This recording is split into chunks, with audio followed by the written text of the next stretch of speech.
When I was 19 years old, I went to Mexico to travel. I met Daniel. It was something I'd always dreamed of, but it was kind of beyond a dream. It was actually going to happen. I was going to marry the perfect man. I knew something wasn't quite right.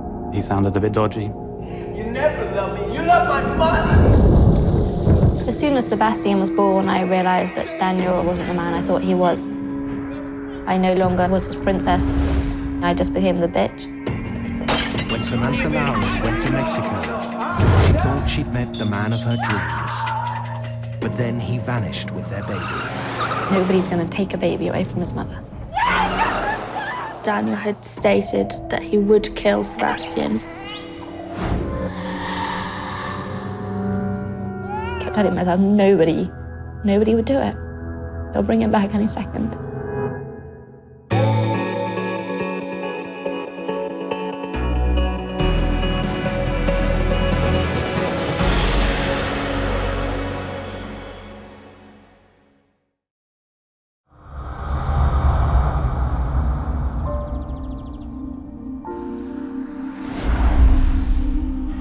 In 2002, 19-year-old Samantha Lowry left her home in the Wiltshire countryside to go traveling in Mexico.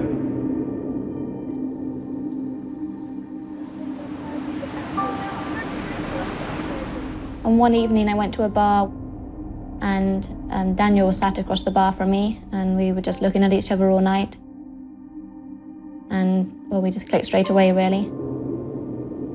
Sam had been on a holiday in Mexico, or she'd been there for 6 months. And she had met some guy in a bar, and she seemed to be very interested in him. He made me feel very special.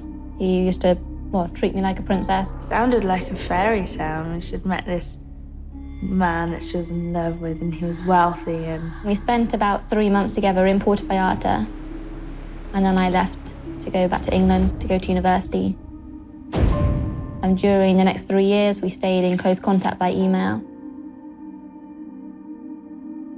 I knew that I had strong feelings for Daniel, and he said he was still in love with me. So in August 2005, I booked a 2-week holiday to go and visit Daniel in Playa del Carmen.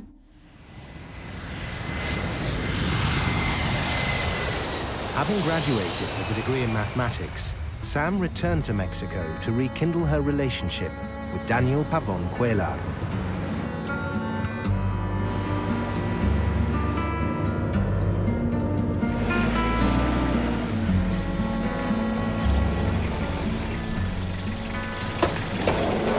When I arrived, we clicked again straight away.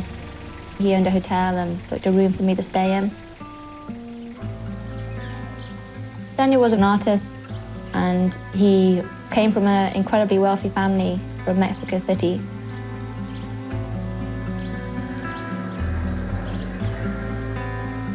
He looked quite mysterious, but great fun to be with. I felt completely secure with Daniel. I loved everything about him. I loved everything he did. I loved the way he treated me. He would open the door for me all the time. He'd always come and pull my chair out in every restaurant. That made me admire him and love him more, and we would go and visit remote beaches where it was just white sand for miles and miles. Life couldn't have gotten any better at that time. she was living in a hotel by the beach. It was every girl's dream. And she just seemed really besotted with him. By this point, he was already asking me to stay, but I thought I'd wait at least a week and see how I felt. And by the end of the 2 weeks, I was quite deeply in love with him. So I called my family in England to tell them I wasn't coming home. The next thing we heard, she didn't even want to move back to England. She just wanted to stay there with him. My family were quite shocked, but they were also excited for me because they could see how excited I was and what an amazing thing it was. So they were also happy for me. Daniel gave the impression that he was a bit of a playboy. And that gave me the impression that maybe something wasn't quite right there. After 6 months in Mexico, the couple decided to move to Austin, Texas.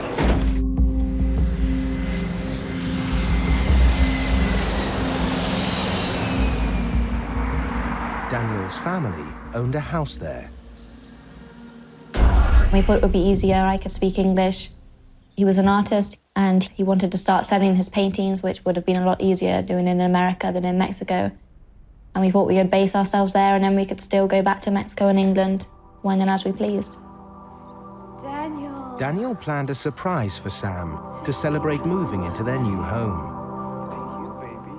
This is a rose petal. Yeah. Did you buy every rose in all? And as he opened the door, there were all these presents laid out, which was very unexpected, but very nice. And I just started opening each one. And this one is for you. And it was incredible to have that many presents. It was like being a spoiled child.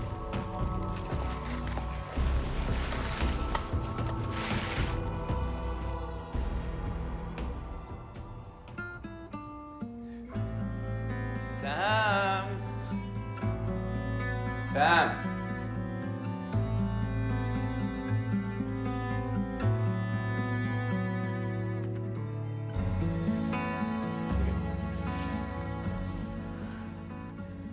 And then at the end, he got down on one knee and asked me to marry him.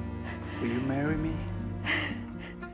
And I said yes, and then I started crying, and I think he had a few tears, and we were just hugging and just incredibly happy.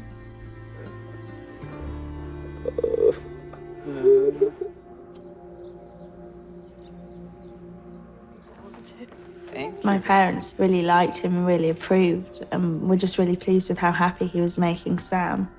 And then on the other hand, there was Joe, who especially didn't like him. My instincts from the beginning were that he sounded a bit dodgy, and I jumped to the conclusion that he's some kind of criminal.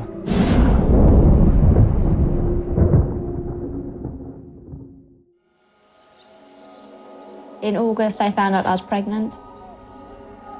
When I told Daniel I was pregnant, he was incredibly happy and excited about it too.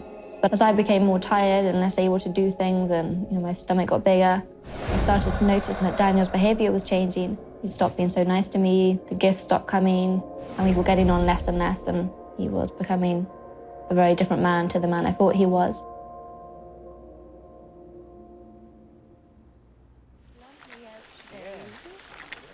Sebastian was born on the 29th of March.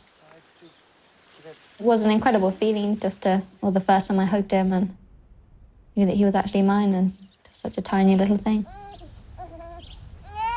It was amazing, and I just loved him so much. There was nothing I wouldn't have done for him. I wanted to be with him every single second. As soon as Sebastian was born, I realized that Daniel really wasn't the man I thought he was. He took no interest whatsoever in Sebastian.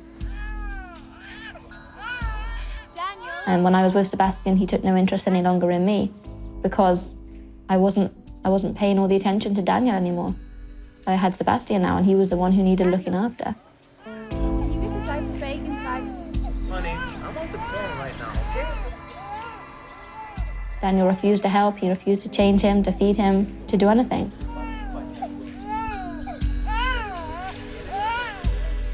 He would say a man's duty is to go out and work and bring in the money, and a woman's is to look after the baby in the house. Before Sebastian was born, he said he'd never held a baby in his life. And he just had no clue about babies. He didn't know that they needed constant looking after, and he wasn't willing to give it.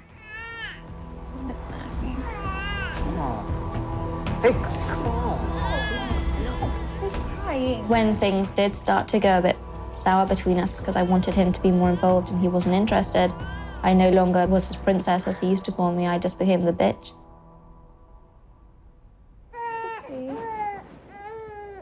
So, come on. Sam.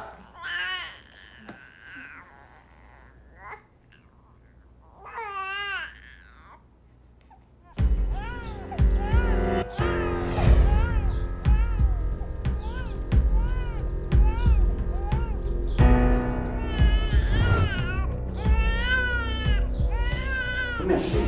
Do something with the baby, okay? Thank you. Adding to Samantha's trouble, Sebastian had an intolerance to baby formula milk, creating more of a rift between her and Daniel. Baby, I'm doing my work right now. Do something with baby. I was breastfeeding Sebastian every 1.5 hours, and he wouldn't rock him in the night if he cried. So I was incredibly tired and I was struggling, but he didn't want anything to do with it. Daniel. Daniel. On one occasion, we were sitting together eating and we were talking quite civilly, which we hadn't done for quite a while. Suddenly he started listing what I'd done wrong in the relationship and things. He was saying what a bitch I was, how pathetic, how I just always used him, never loved him. And that's the time when I called off the wedding. I didn't want that type of man bringing up my son. Let's build a family, okay? I told him that I no longer wanted to marry him. He picked up the plates and smashed them. And all I said was, Daniel, I'm not listening to this. What do you know about love? Huh? Daniel, you love my money. So you're going to England, right? You don't go anywhere. Yeah, you don't have any visa. You know what? You're gonna build a family right now, okay? It was really scary. It's the sort of thing you see on a film. Just go, like always. Mommy. It just wasn't normal. He just looked absolutely crazy. And he was getting crazier by the second. Mommy, dear. What do you know about love, huh? And I thought, if he's done this big a change within weeks, you don't know how far he's willing to go. Love isn't like the movies. It went on for about 3 hours, him behaving like this.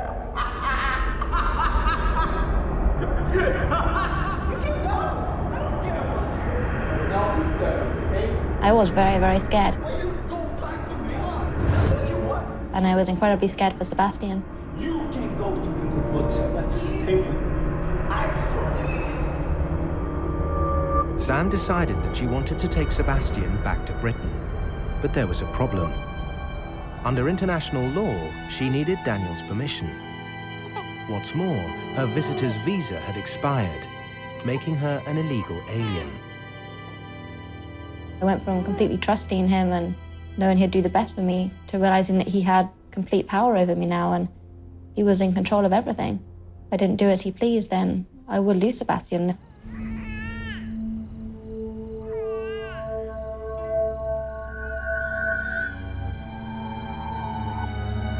Sam managed to persuade Daniel to let her stay at a friend's house for the night, promising to return with Sebastian the next morning. By morning, I knew that I was not going to go back to the house, that it was too dangerous, especially with Sebastian. And Daniel had emailed and phoned quite a few times that day, telling me that I must go back, that I had no right to leave the house with Sebastian, and that I promised I'll be back that morning. And I said that I wasn't going to come back because of his behavior. But after 4 days of constant emails and phone calls, Sam finally agreed to meet with Daniel to discuss their situation.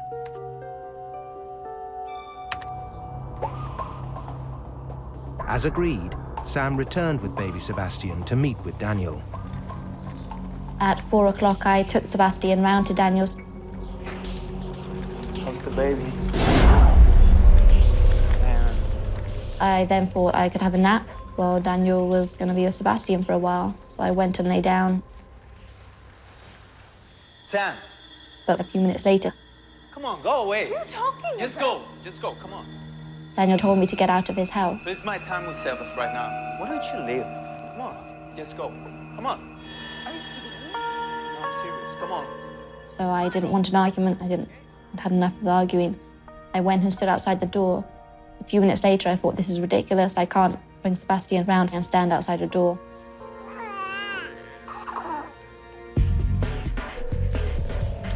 So I went back in.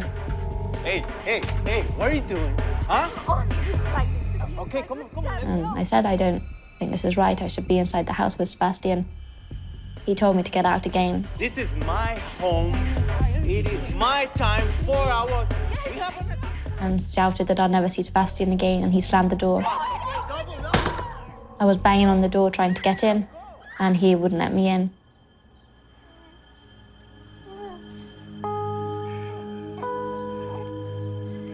Daniel, open the door! Come on! Come on!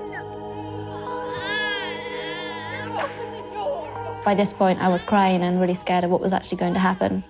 Let me in! Daniel, open the door! Daniel!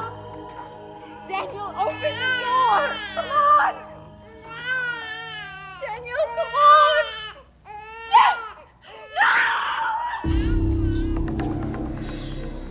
And then I saw Daniel running out of the house with Sebastian.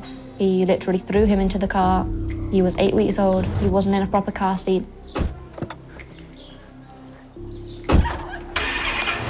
And Daniel got into the car and raced off at an incredible speed.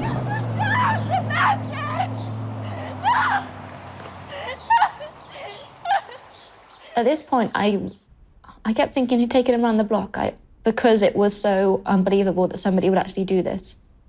I think deep down I knew he probably had taken him further, but I just kept telling myself, nobody would do it. He's not going to do it. He'll bring him back any second. Nobody's going to take a baby away from his mother. But he didn't come back. For the first time in my life, you're in a situation where there's really nothing that you can do. I received a phone call just saying, I need to come home now. I was just told that Daniel had taken Sebastian. I woke up to a message from my brother saying, Daniel's taken the baby. I decided I was going to call the police because I had already decided I was going to go for custody regardless of my visa. And when the police arrived, we went into Daniel's house and then we started rummaging through things and we found some very strange notes and a map of Mexico. So we guessed he was going to Mexico with him. With nowhere to live, Sam moved back into Daniel's house. And with the help of the Austin City Police, who overlooked her expired visa, she began to search for her baby. There was another reason for the urgency: Sebastian's intolerance to formula milk. My greatest fear then was that Sebastian was intolerant to formula, and I wasn't there to feed him, so I didn't know what would happen to him. Within 24 to 48 hours, he could die of dehydration. If he survived one day, he may not survive the next.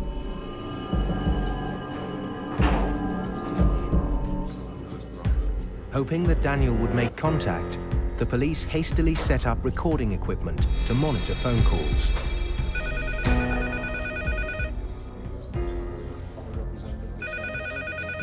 While the police were still there, the phone rang and it was Daniel. He told me that I needed to go down to Mexico that day. He gave me a list of things to pack, what to do with the house, and then I would go and join him. He told me that if I told the police or my family or anyone else what he had done, then I would never see Sebastian again. I was crying and begging. I didn't know what to do. And I was just saying, please, please, like, don't do this to me. Don't threaten that I'll never see my son again. Luckily, the police detective was listening in on this phone call, so we got all these threats recorded. I was really desperate now because I realized he actually meant that if I did not do what he said, then I wouldn't see my son again.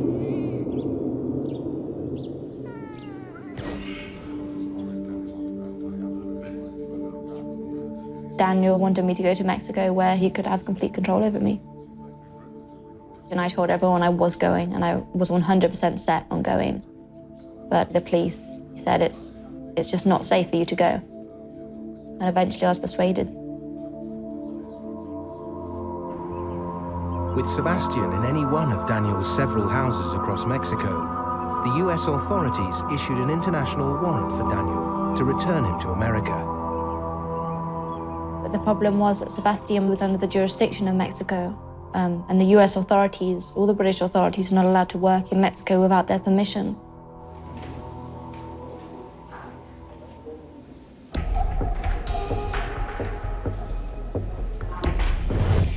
In a bid to help her secure Sebastian's return, Sam's family joined her in Austin. Daniel's house became the Lowry's command center.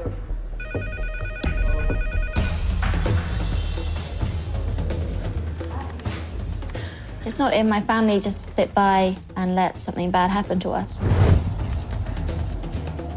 We set the entire house up around trying to find Sebastian. We brought new computers in. We set up new internet connections. And we started trying to log any information we got on Sebastian's whereabouts or Daniel's intentions. We didn't stop morning till night. One person would be checking the emails, another would be plotting on a map his latest movements. Somebody else answering phone calls. And it didn't seem to stop. We didn't eat. We were sleeping in 2-hour shifts. Sometimes it just seemed like there was too much to do. There seemed to be people running everywhere. It was manic.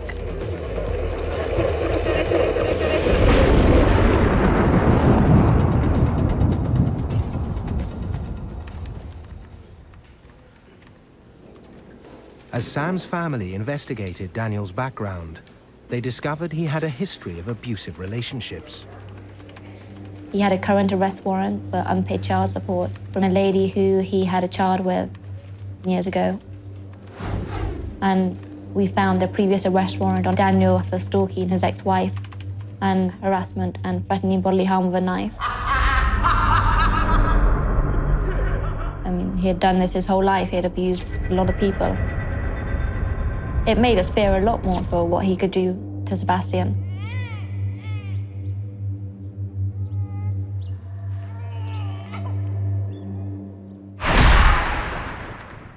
Throughout the whole time, Daniel was contacting us by email.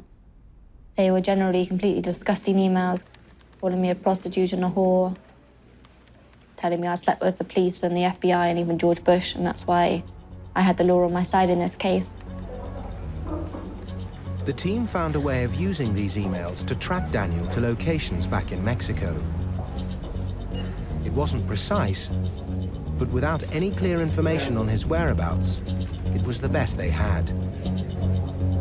And we saw that every 2 to 3 days he was generally moving. Okay.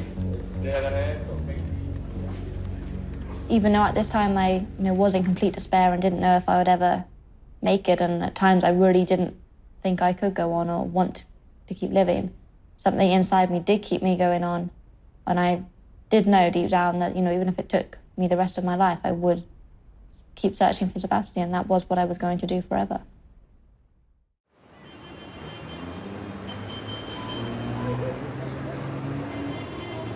While Sam attempted to track Daniel and baby Sebastian from her base in Texas, her brother Joe went straight to Mexico City.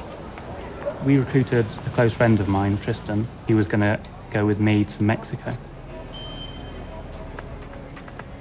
We realised we were in potentially very dangerous waters.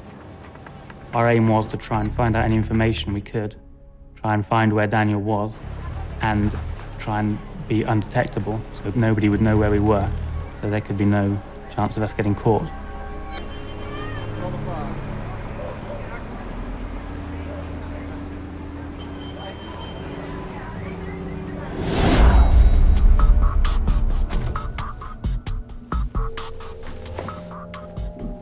We brought cameras of various descriptions, GPS trackers, spy equipment that we might need to do our own investigation. Joe and Tristan were completely unqualified for the task at hand, but they decided to stake out Daniel's houses regardless. The main house that Daniel's parents had was in a very, very nice area indeed. There was high barbed wire fences all around all of the properties. They had security guards every 400 or 500 meters, which meant that we couldn't break into the property because someone would find out before we got anywhere, and then we'd be carted away by the Mexican police. So the plan was to put up some wanted posters for Daniel, which had a picture of Daniel on and said Sebastian being abducted. We put these up around the areas that his parents lived in. The purpose of this was to show the family that this was very serious. They could not just brush this under the carpet. When we were putting the posters up outside the parents' property, we actually spotted Daniel.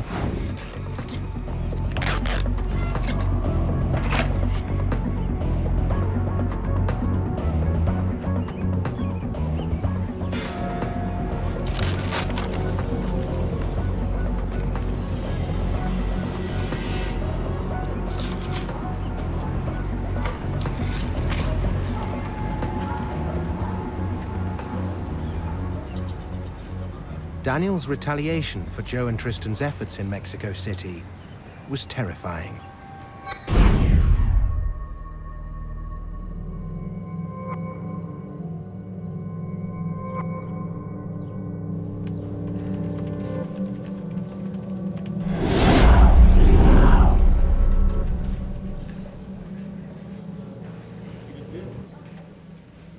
Daniel started a 6-day countdown that Sebastian will die. He wouldn't say why he'd die, he just would say he would die.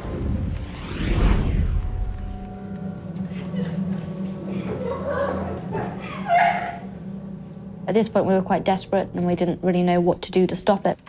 We were on the phone to every authority again and just hounding them. You know, you've got to do something. Sebastian's going to die.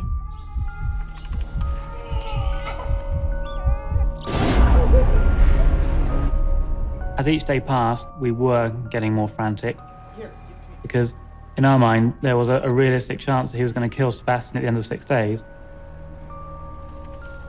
Initially, we felt like, well, we had 6 days and that would make people act, but things were carrying on the same as before. Each day I was living in torture. It was just a feeling of complete and utter helplessness. And it was scary because, you know, a madman had the power.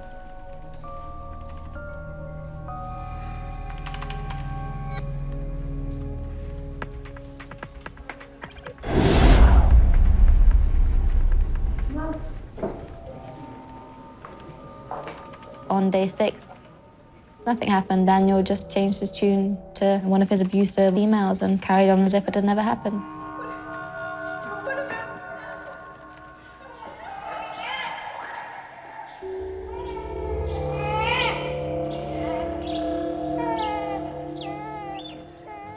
The hate I felt towards Daniel was insane, and it was really scary because I've never felt hate before, let alone that strong. I mean, I hated him so much. I was so angry at him.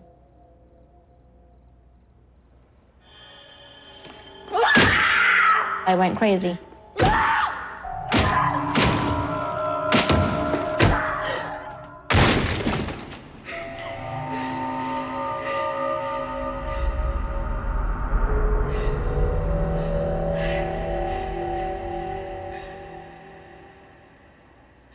I kept thinking, I can't do this for much longer. You know, a few more days and I won't make it. And at times I actually genuinely thought I couldn't make it. I didn't want to be living without Sebastian. I think she would have spent every single day wondering what her son was doing and where he was. It just would have ruined her whole life. I don't think it's something any mother gets over, losing a child, and especially if they don't know where they are or what's happened to them.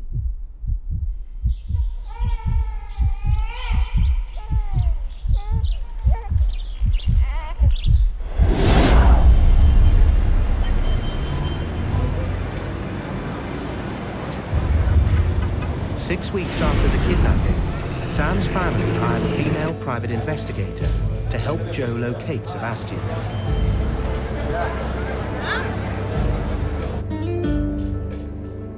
We went around all of his houses one of the evenings, and we made the foolish mistake of going back around the same houses on the second evening.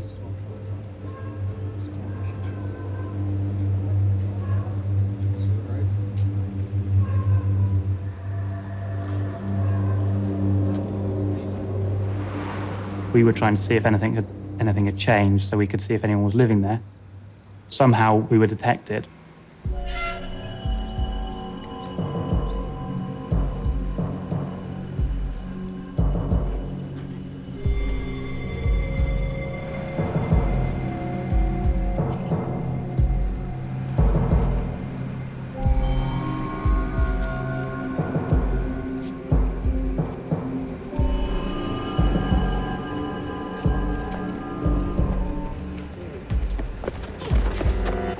I don't really know exactly what happened because it was all so quick.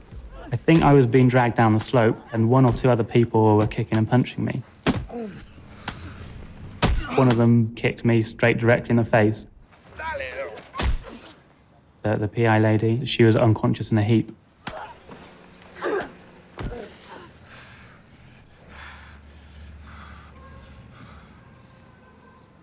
There was a lot of blood everywhere. My mouth was bleeding, my nose was bleeding. The next day we had a meeting with the FBI and they basically said this kind of thing does happen, and in their opinion it was a strict warning. Don't go down this path, do not track us. Finally, several weeks after the kidnapping, they got the news that they'd been waiting for. A Mexican judge had approved the warrant for Daniel's arrest. It meant that the Mexican police now had the power to raid Daniel's properties in the search for Sebastian.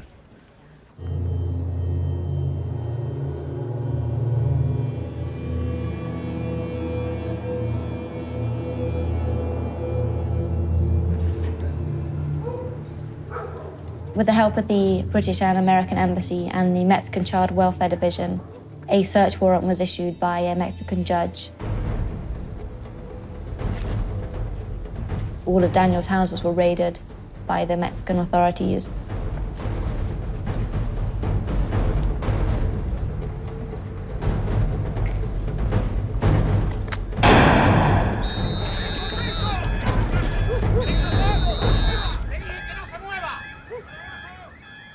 But the houses were completely empty and had been emptied for a while.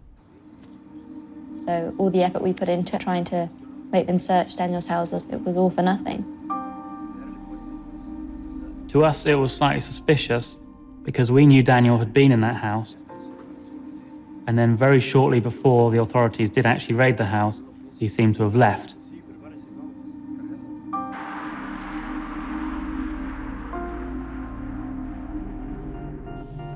In mid-October, 5 months after Sebastian's kidnapping, Sam made a pivotal decision. It had got to the point that nothing was happening anymore. And even we were running out of things to do. We had used, the FBI. We had hired some of the best private investigators we could possibly find. Sam was planning to go to Mexico, and I was just really hoping that she'd change her mind somehow. Everyone else was scared for me, but I wasn't. And I wrote my will in case anything did happen. And I went down there to help Sebastian.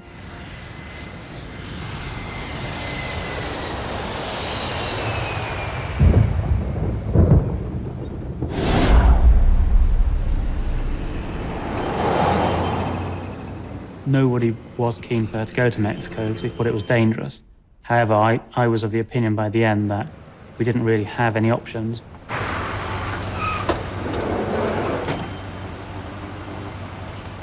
We had done everything that we could think of to try and save Sebastian. And we couldn't. We couldn't find him to help him. So I wrote to Daniel telling him that I would be in the Centro Historico, which is the center square of Mexico. I said I'd be there from 9 a.m. to 5 p.m. at night. And I begged him to come or to send someone for me or to just give me some sort of word of how Sebastian was, if he was even alive. Me and Tris were quite concerned for her safety, and we were aware that it was a badly thought out plan. And probably the full stupidity of it didn't really hit us. Sam was determined to do this anyway, so we didn't have a choice.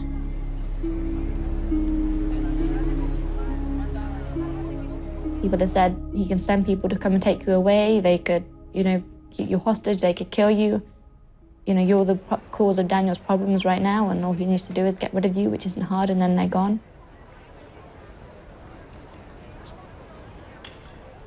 Throughout the day in one hotel, a curtain kept moving. There was somebody looking out. And I was trying not to look directly at the window because I didn't want them to see that, that I knew.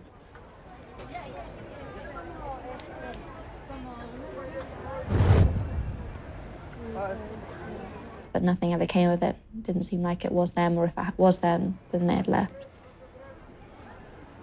Despite sitting in the square all day, there was no sign of Daniel or baby Sebastian. Low on funds, the Lowrys were running out of options.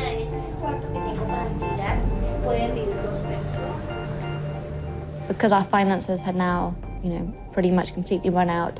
We had found a hotel that was the equivalent of £1 a night to stay in.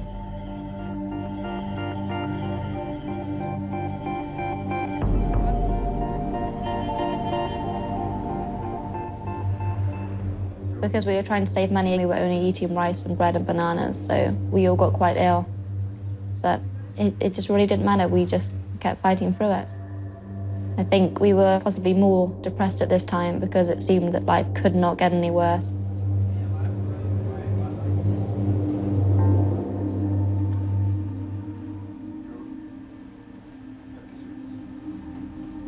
Then, out of the blue, Daniel sent a photo.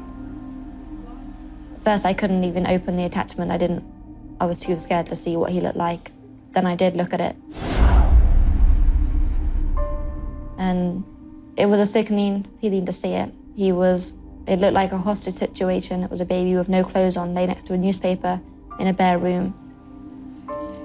It was the first hard evidence that Sebastian was alive and had survived his intolerance to formula milk.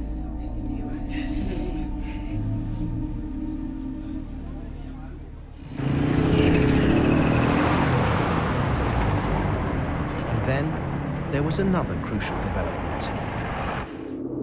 After Sebastian had been kidnapped for about 5 months, the wife of our lawyer said, "Do you think he might have narcissistic personality disorder?" I'd previously never heard of this personality disorder, which stems from childhood. And it's really where a person, deep down, they feel so inferior and inadequate that they can't deal with it. So they make up a false self, as it's called, that they are the greatest person in the world, and they actually force themselves to believe it. We started to consult with psychologists, and that gave us the idea that maybe there was the possibility of manipulating him. The key was to take control by finding Daniel's point of weakness. With the help of a psychologist, Sam began a barrage of aggressive emails. The psychologist asked us anything about Daniel's insecurities and fears. We were going to stoop to his level. That's part of the manipulating a narcissist. You stoop to their level, you copy what they do.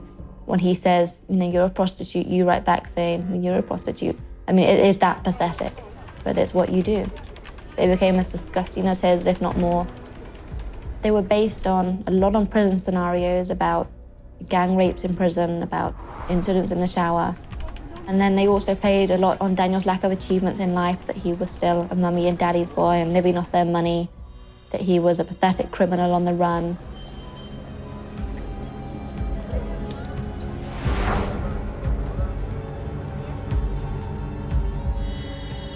But at the end of each one, it gave him a way out. If you return Sebastian to me, we will stop, and we won't chase you to the ends of the earth.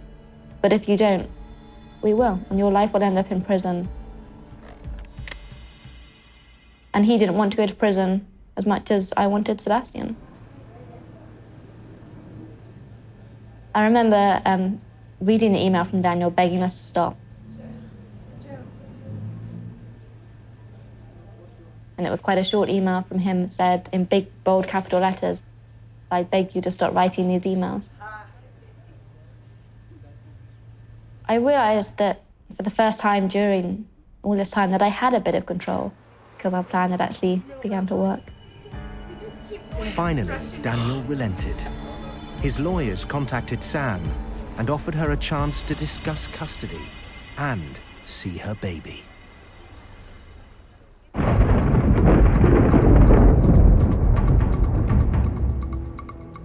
Six months after the kidnapping, Daniel's lawyers asked Sam to a meeting to discuss custody of their baby.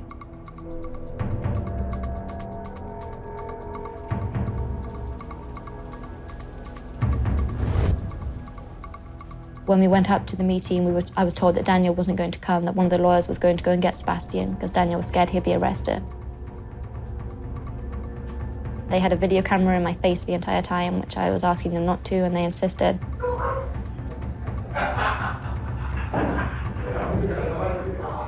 I was very angry the way the lawyers were being. I kept crying and just kind of very confused and excited and scared.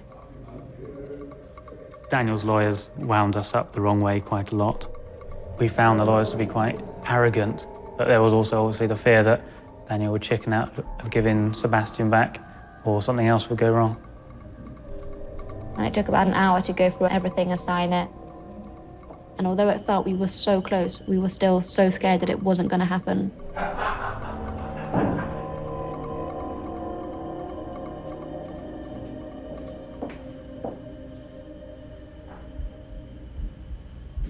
And we just sat there waiting, not knowing what was going to happen. It seemed to take forever. It was so hard not knowing, if this was the time I was really going to see my son, or if it was going to be messed up again.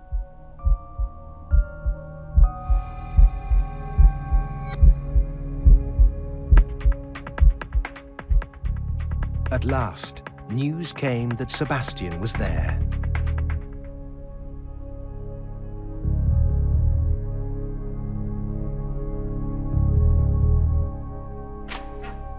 I opened the door, knowing Sebi was inside. There was Sebastian, someone was holding him. And I just went over and kind of grabbed him and was hugging him. And it was incredible. It was an incredible relief, but it was also incredibly hard because I didn't recognize him in the slightest. He didn't look anything like the baby who was taken. And I was crying and shaking, and it was very emotional, and I think probably quite a few people had quite a few tears then. Under her agreement, Sam was supposed to return Sebastian the next day. But with the assistance of the embassy officials, they had hatched a different plan. We played it pretty cool that day. We chatted to them about what we were going to do tomorrow and what time we were meeting, and didn't rush off. We hung around, we talked to them. But we had no intention of keeping up with our end of the bargain. Leaving the lawyer's office was still quite scary, and we were, looking around just trying to see if we were being followed. We went out of a back door that no one else knew about. We were still under threat. Daniel could have us followed. He could take Sebastian back. He could do anything.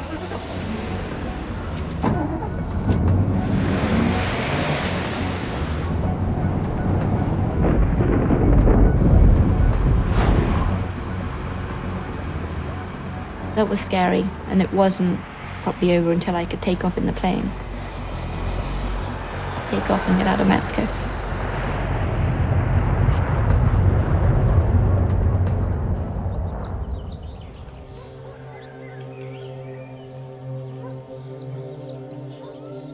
My entire family gave up their lives, they gave up their jobs, their university at Sam's, everything. And it broke us financially. 6 months of this has taken away my parents' pension. It's put us all into a lot of debt. I'm really proud of my family and how everyone just dropped their lives to help.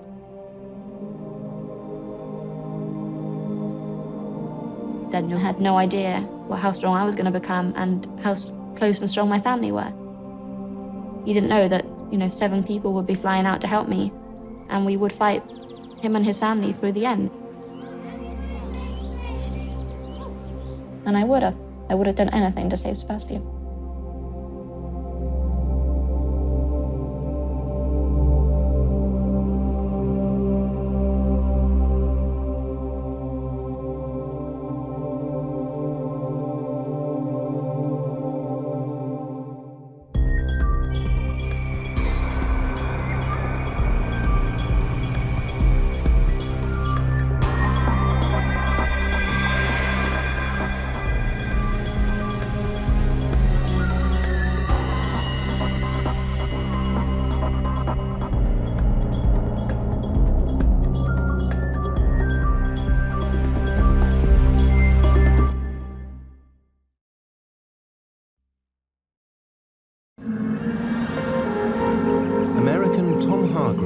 living an idyllic life in Cali, Colombia.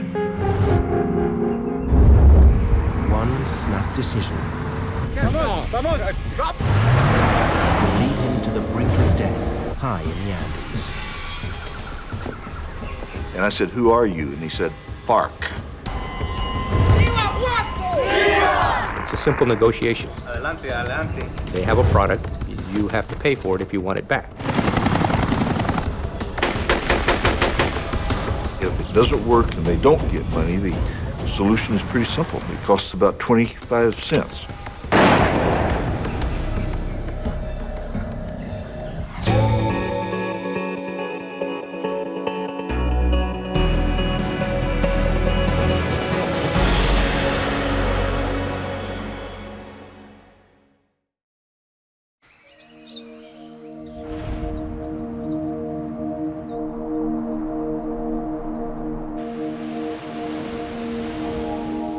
The Green Revolution has been my profession.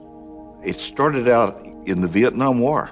I was a young Army lieutenant assigned as an advisor, and that was when the first high-yielding rice varieties were coming out of the International Rice Research Institute in the Philippines. And I helped spread those rice varieties down in the Mekong Delta in the midst of the war. After I got out of the Army, we lived in the Philippines, and I spent 19 years following the world's rice crop.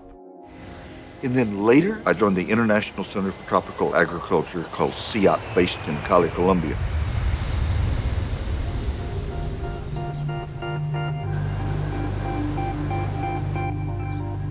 Colombia was a very pleasant place to be. The people are the most friendly people in the world. We lived, they call them condominio, like condominium, surrounded by a high wall with a security guard at the gate. We enjoyed it a lot. It was a good life.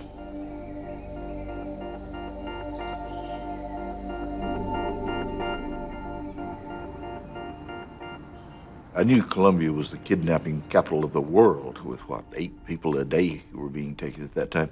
But what people said was that I wouldn't have to worry about it because, you know, we're not a big oil company or a big bank or something. We're an agricultural research center helping poor farmers.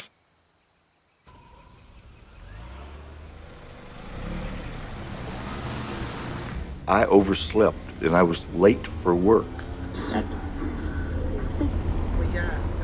It was a 45-minute drive from where we lived to the research center. I was on the Pan American Highway. I had just finished reading a book by Robert Fulghum, and he gave 12 rules for a better life. One was always take the scenic route. I could either go through downtown Cali, bumper-to-bumper traffic, which I hated, or I could drive through the Colombian countryside, a beautiful route. I thought, Fulghum is right. So I turned right off the Pan American Highway. I was driving fast. A department head shouldn't be late for work. You should set a good example.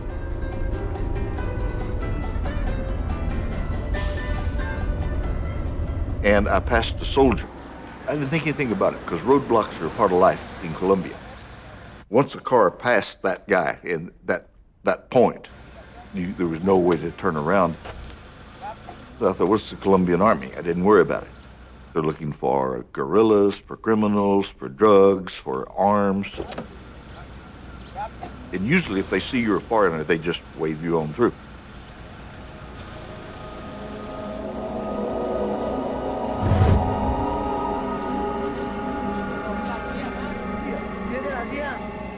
And I heard them talking, I heard the word gringo.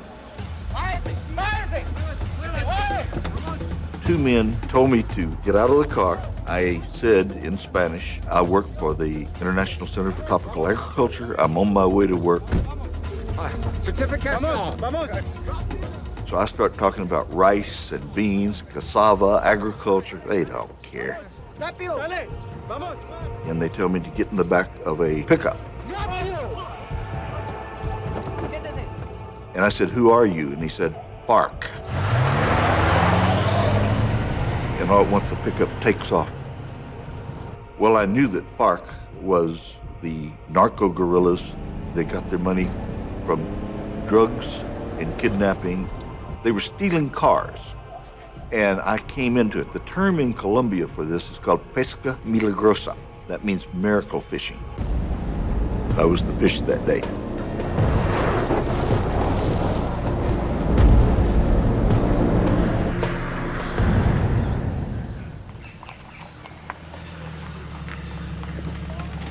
After maybe an hour, hour and a half, we stopped, and one of them started imitating the way one of the people at the roadblock was begging, pleading for his life.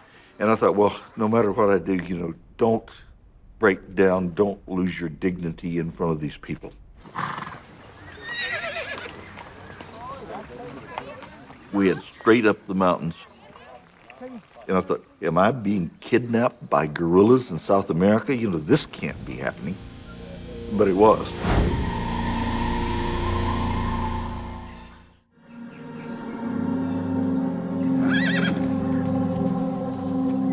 "55-year-old American Tom Hargrove had been kidnapped by FARC guerrillas.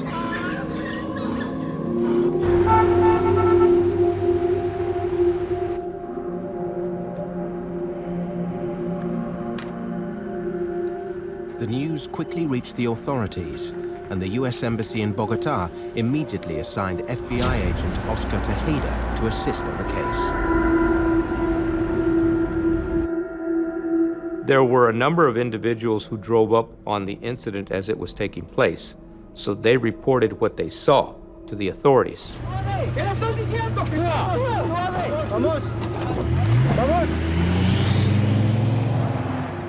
And then, just like a jigsaw puzzle, the pieces began to fit together, and it became apparent that there had been a kidnapping and that Mr. Hargrove had been taken.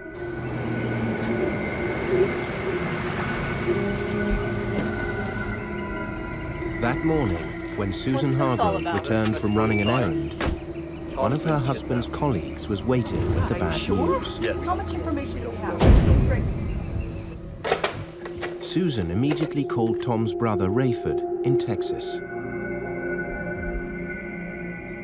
Susan called and she said, "Sit down, shut the door, I've got something to tell you." I thought somebody had died, of course, and then she said, "Tom's been kidnapped." That moment on, our world and her world was completely upside down.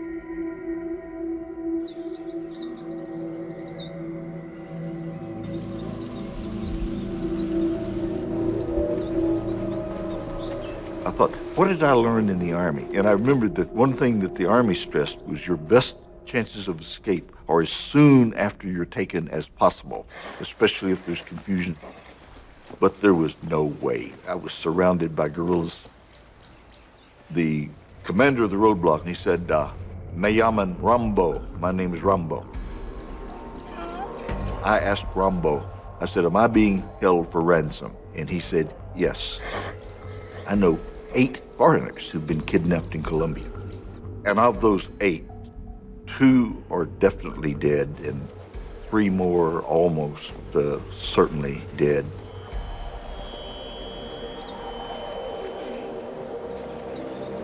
After several days' march through the high Andes, Tom and his captors arrived at a permanent camp. There was a one-room hut up there. On the outside, they put a piece of like canvas across it and a wooden platform, and that's where I stayed. And at night they would have guerrillas, somebody, 1 or 2 guarding me.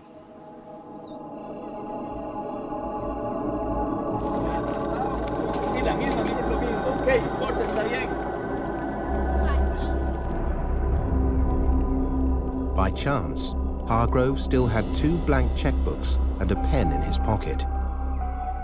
I thought, I really ought to start writing down what's happening, even though they're probably going to take it.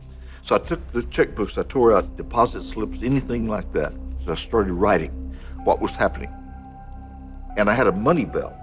I was so fortunate because I had that money belt absolutely packed with diary, with things that I'd written. My diary was the most important thing of all. It's the only thing I had. It's like being taken suddenly and nailed in a box or a coffin. You're left there in the silence and darkness while the rest of the world goes on.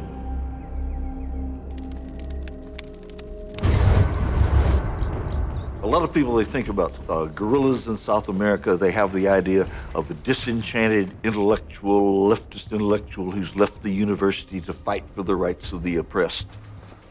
Most were from 12 years old to 19, illiterate or barely literate.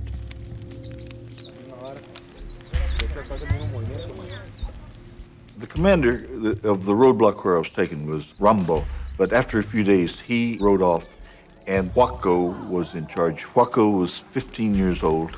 He claimed to have a second-grade education. ¡Viva Huaco! ¡Viva! I heard Huaco tell the troops a couple of times, though, that soon Colombia would be a revolutionary Marxist country like Cuba, China, and Japan. Japan is not a revolutionary communist country. ¡Viva el pueblo! ¡Viva! ¡Que viva el pueblo! ¡Viva! He couldn't read, he was illiterate. I later learned that he couldn't count. And thinking, boy, your life's in the hands of somebody who can't even count? A third of the guerrillas were women. And if I had to classify them from the least cruel to the most cruel, I would classify the women in both extremes. The women could really be mean. Malena would do things, and she'd put soap in my drinking water. Now, that sounds like a high school thing, but it wasn't funny at all. I was really, really angry. If God gave me the power of revenge, I'd say, okay, I'd like to take out Malena first. There was nothing to do, nothing to read. If you're in a camp of illiterates, you're not going to find the complete works of Shakespeare around there. 3 weeks after Tom's kidnap, FARC headquarters contacted his wife, Susan. The family received information in a letter detailing to them how they should proceed, that they should get a low-frequency radio so that there could be communications, and that they should then turn to a particular channel, and then there'd be an interaction over the radio as to how to proceed. The Hargroves found a very competent young man who would serve as their voice over the radio. The young man was Robert, a neighbor who spoke Spanish with a Cali accent, an important ruse to convince the guerrillas that the Hargroves were not getting professional help. In fact, Tom's brother had hired a specialist British kidnap and ransom company to work in tandem with Oscar Tejeda. We had to learn what the protocol was, so from that point on, we let ourselves be led by the people that were experts in the field. The men in England said, you put up with these people, you don't smart off to them, you be as polite as you can, don't lose your temper, because all they've got to do is cut that radio off. We don't know where they are, they know where we are.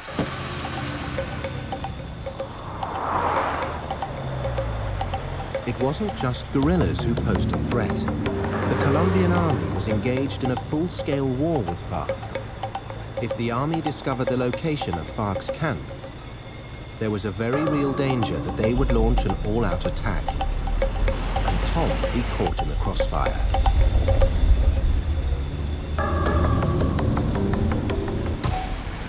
So Oscar Tejeda told us how to get secure telephones like the kind that the president would use.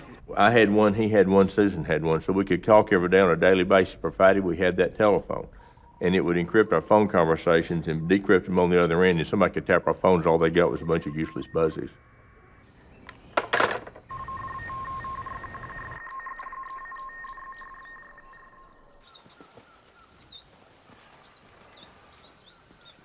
I would run every day. After a while, I quit that. I really didn't have the energy to do a lot of running. I certainly was not gaining weight, and I was getting thinner and thinner.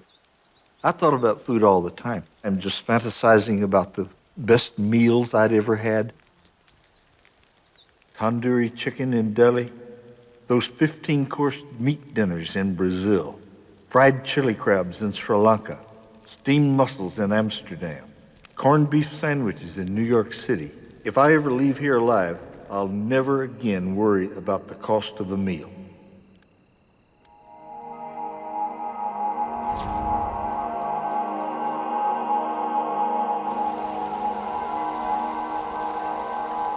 My treatment varied so much. They would go down to the river to bathe, and they would take me with them, Well, I was glad to do that because it gave me something to do. Well, I hated to do it because to go in the mountain, those icy mountain streams when you're cold, I hardly stand to go in the water. But I always did because I thought if I don't go in that water and bathe, then maybe they won't take me anymore. The women all wore black bras and black bikini underwear. Actually, it may sound exciting, but I'd have rather been somewhere else.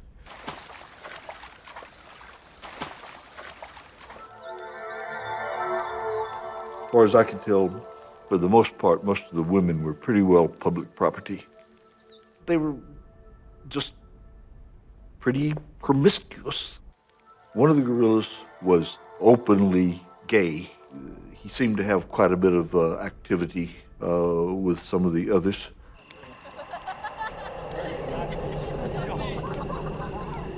And I remember Huaco got drunk and he sort of went out of control. And Huaco was yelling, "Quiero mujer, I want a woman."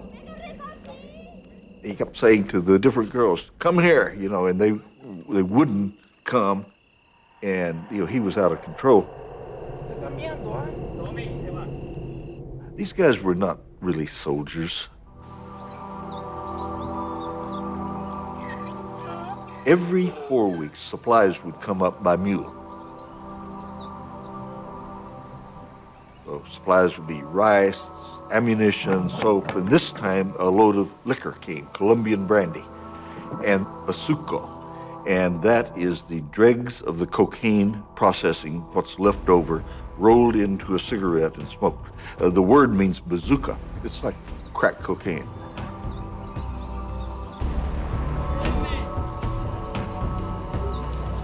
The guerrillas got stoned on bazuco and drunk on brandy, and they started playing with their weapons.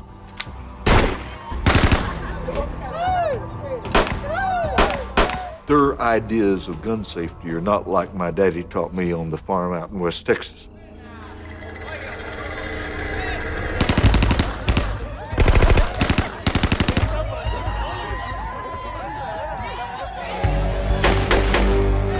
As the party noise increases, I hear another ominous sound. Rifle bolts being slid, ammo clips being inserted. Someone cuts loose from the door of the hut with an AK-47 on full automatic. The noise is deafening. I hear drunken shouts and someone shooting a .45 into the air.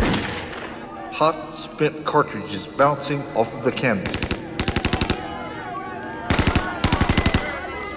I'm like right there between all of them, and they're all drunk and stoned.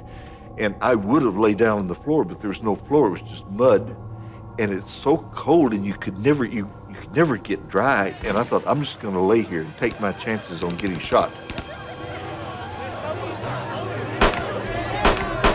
These were not the kind of people you would want to invite to your Christmas Eve party.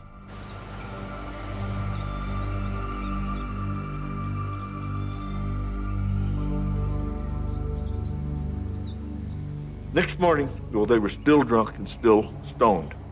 Viejito started spraying the side of the mountain with his assault rifle.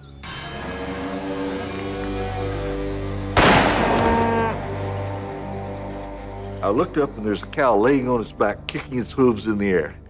And I thought, oh, Viejito, drunk and stoned, and you accidentally shoot a cow. You know, that is bad. When Huaco came back and he saw that dead cow, well, he thought he was in really bad trouble. And he went insane. His eyes got big, and he'd fire into the air. The guerrillas depended on the support of the local peasants. FARC headquarters would not react kindly to news that Huaco's squad had just shot one of their precious cows. So the guerrillas were afraid of them. They all went back to that one-room hut and went to sleep it off. I thought, I got away, and I went to that little tent against the side. At noon, I could hear them cooking, and I went into the hut. I went up and I was slicing a piece of onion, and Huaco came into the hut. Remember, this guy has been drunk and stoned on bad cocaine for about 20 hours by now. And he comes up behind me and he put the muzzle behind my head. He decided that, he was in terrible trouble and that I was to blame.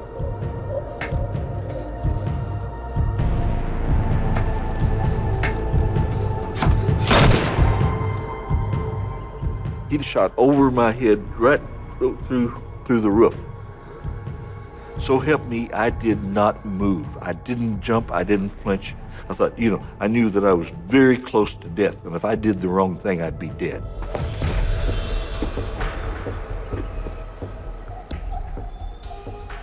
This guy is absolutely insane. He's almost killed you once, and he may come back and kill you.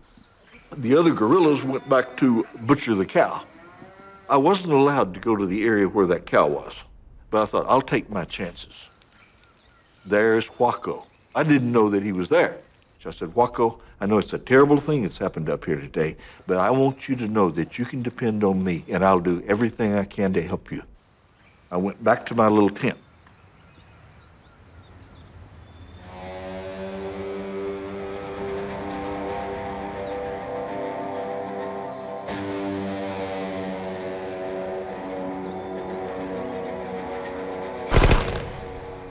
And all at once I hear a burst of 3 rounds on full automatic, and a woman screams. 15 minutes later, Milena comes by, and she's crying, and she said, in Spanish, she said, Huaco committed suicide.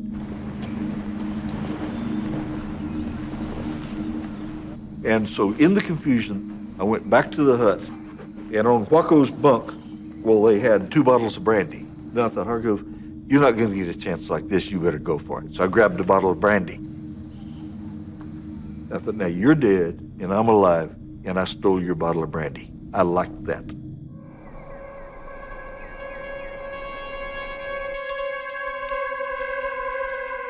American Tom Hargrove had been held for over a month by FARC rebels in Colombia.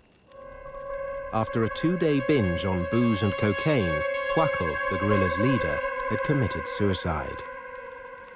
That night, they put some ribs of the cow on the fire, and they brought me a rack of these ribs. And there's not a T-bone steak in the state of Texas as good as those ribs that old cow were that day.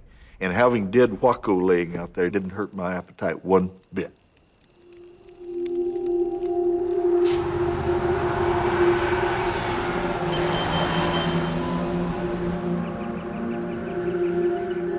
So far, there had been no ransom demand from FARC, and Tom's family had no idea whether he was even alive.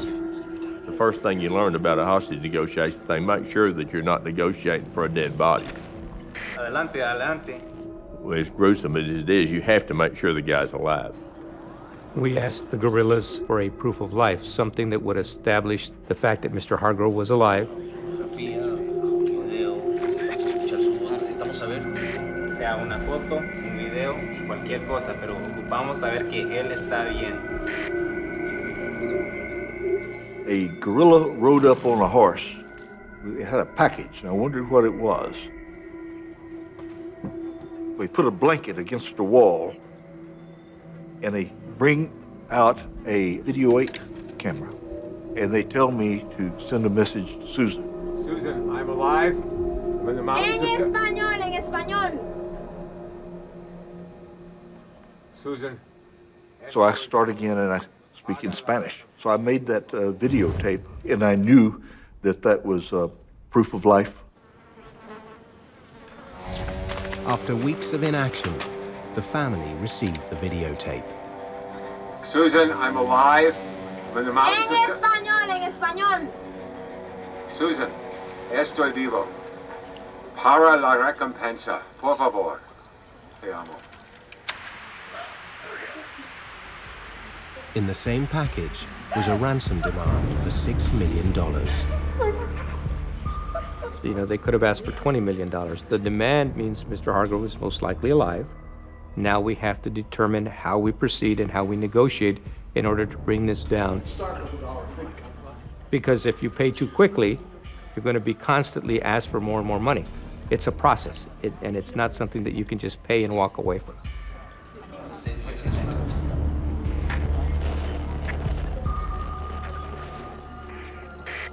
Adelante, adelante, cambio. One of the techniques that they use is that they just don't speak to you. And they tell you, look, when you have your money, give us a call. And if it's something that, that we're interested in listening to you about, we'll talk to you. And that's what is known as the silence. Most large international companies working in Colombia quietly pay the ransom. Tom's employer, a non-profit organization, was initially reluctant to do this. The organization that Mr. Hargrove was working for at the time was concerned that if they paid money for Mr. Hargrove, that would then result in a rash of kidnappings of other executives in country and their employees who were working in the fields by suggesting to the group that had taken Mr. Hargrove, well, if we'll pay for him, we'll pay for someone else.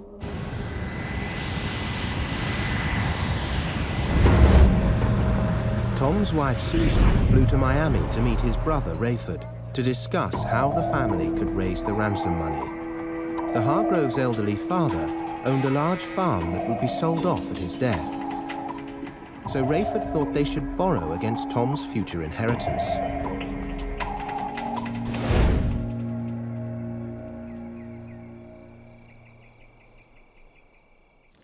Two months after Tom's kidnapping, he received a letter from FARC HQ. I open the letter. Starts out, Respetado Dr. Hargrove, respected Dr. Hargrove. We've learned the following about you. Number one, you're a full colonel in the United States Army. I thought, I'm dead. I'm just dead. It said, number two, you're an expert in counter-guerrilla warfare. It said, number three, you were a hero in the Vietnam War. Would you like to answer these charges? I thought, my God, what they have me charged with is a lot worse than the truth. That night, 5 guerrillas came to the little tent thing against the thing where I was. Javier, I saw, was carrying a chain. And I thought, what's the chain for? And I said, why are you chaining me? I wasn't chained before. And they said, orders.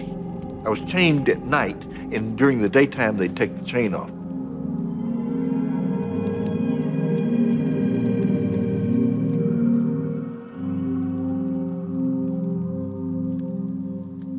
The bottle of brandy that I stole from Waco, I rationed that brandy. And finally, on Thanksgiving night, I thought, anywhere where there are Americans, they always celebrate Thanksgiving because they always had the turkey dinner. And I thought, about 6 o'clock, they'll probably be having drinks. So I saved the last swallow of brandy until that time.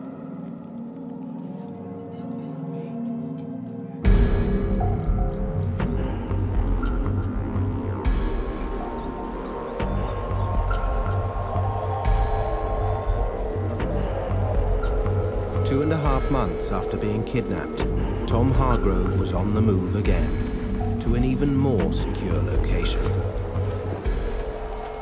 Next morning, we left that camp, the Valley of Death, and we went back down to the valley below, up the river, through the forest, up the hills again.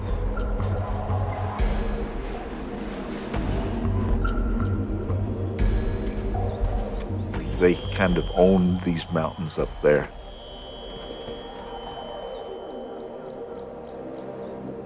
The high Andes, where I was cold and wet. It's a swamp. Rains all the time. Everywhere there are springs. You're always wading through mud. I fantasized about, a Black Hawk helicopter coming over and taking out this whole group and rescuing me, but I realized that probably if that happened, I would be taken out along with it.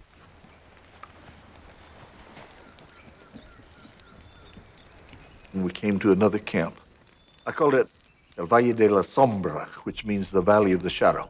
It was always overcast and dark, but I also meant that proverbial, yea, though I'm walking through the Valley of the Shadow of Death. That's really why I called it that. And it was a wooden building of hand-hewn planks, no windows. Lots of food! Food here! Comida! Comida! I kept asking for food, And they say from outside, they say, we don't have any food. And I knew they had food. And I thought, what are they doing now? Are they going to starve me, and are they going to ask me to sign some sort of a confession? Well, I was afraid that I'd be not only starved, but beaten up or tortured for information that I didn't have in the first place, that I couldn't share if I wanted to. You've got to control the rage and despair. You have no rights.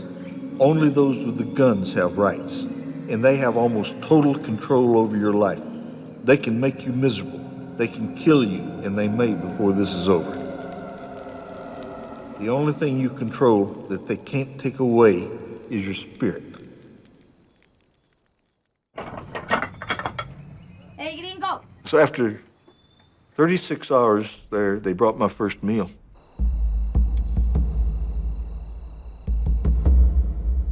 The loneliness, I guess, was the worst part of it. I found the nights were the best because when night came, it meant another day was over. The worst part of the time was in the morning when you woke up, because I thought, what am I going to do to keep from going insane today? I'd have tried to escape, but there was never a chance. All these camps, as far as I knew, there's only one trail coming in and out. I will not go crazy. I'll get through today, then tomorrow may be better. My strength, my courage, I seem to be losing them. I must take hold of myself. I must fight grief and despair.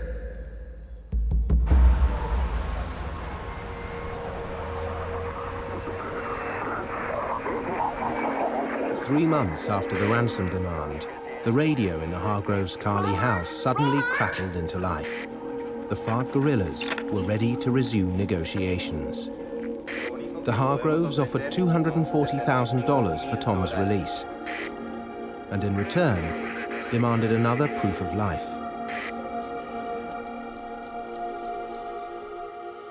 One day, they brought a Polaroid camera and a newspaper, and they took my picture holding the newspaper. And the newspaper was 4 days old, but it proved I had to have been alive. Well, I knew they weren't taking that photo for their photo album, so I knew that something was going on.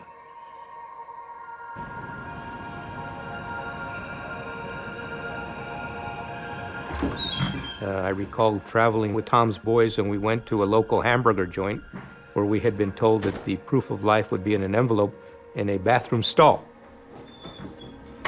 And when we got it back, it had a picture of Mr. Hargrove holding a newspaper that was, I believe, 2 or 3 days old. He looked awful, a really bad look in his eyes, and I thought he had was losing his mind. I said, we've got to get him out of here pretty quick because look, he's in bad shape. He's obviously lost lots and lots of weight. He's suffering from malnutrition. And he had a real blank look in his eyes, and I thought, we're all running out of time.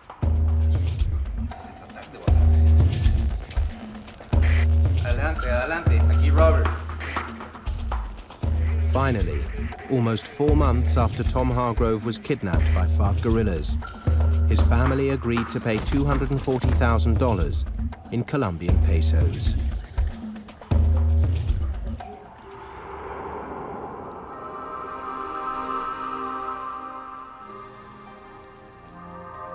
Both ears were infected, and that was terrible. That was so painful.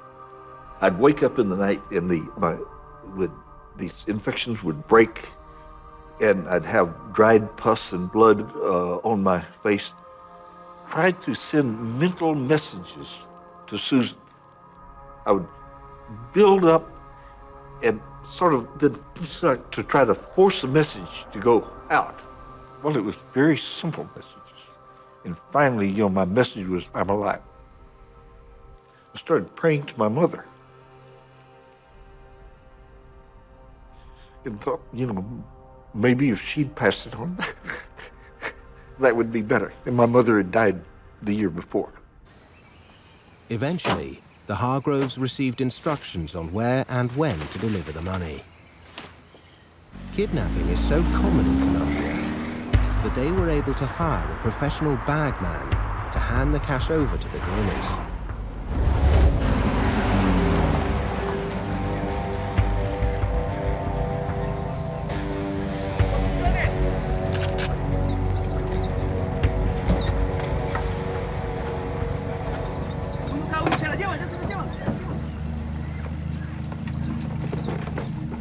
they say thank you very much, and they just leave. And he doesn't show up. And you wait a minute, where's Tom? So I'll screw you, you'll find him soon enough. And I warned Susan not to be too confident that Mr. Hargrove would come out as a result of this payment, because the pattern at the time for the subversive groups was that they were trying to get, at times, 2 and 3 bites of the apple. Weeks, then months passed since the ransom was paid, but there was no sign of Tom. Desperate, his wife and 2 sons made an appeal on a local television station. The guerrillas responded immediately. They called back on the radio, and now they said, well, we thank you for the down payment. That's a really nice down payment. Now we want the rest of the money. We want the real money. You either negotiate with us or we'll send you a dead body. 8 months after American Tom Hargrove was kidnapped in Colombia, his captors issued an ultimatum: pay another ransom or they deliver a corpse. So we finally give them another $100,000. Some people that we were in contact with at the time thought that was stupid. Oscar didn't think it was stupid, but some people did, and said, you've already given them so much money, now another $100,000, they're just bleeding you dry. As I recall, the payment in total was like $365,000, and I think $240 was paid on the first payment, and another $125 was paid on the second. Robert? Adelante, adelante. The second payment seemed to do the trick. The FARC guerrillas told Tom's family where he could be picked up. Perfecto. Cambio. He's finally here. We have to go pick him up. Let's go now. Let's go now. We have to go.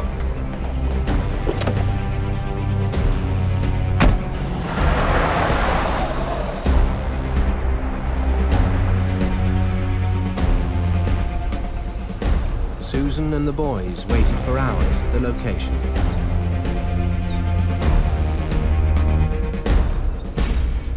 But Tom never arrived. 10 months after being kidnapped, Tom had no idea the ransom had been paid. And even if the FARC guerrillas had wanted to release him, they now had other concerns. The Colombian army had the guerrillas trapped up there. You can hear artillery off in the distance. And they were cleaning out drug laboratories. From then on, we're always running from and hiding from the Colombian army.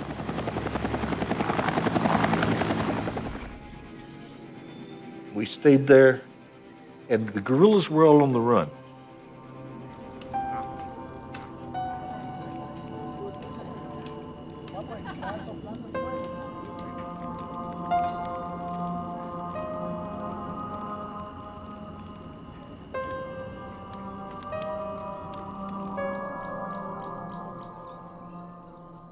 It was early in the morning, just before sunrise, and I heard someone outside say, "Le toca de salir." I said, "What?" And he repeated it. That means it's your time to leave. And I said, "Where?" He said, "Back to Cali, to your family." I said, "When?" He said, "In 45 minutes."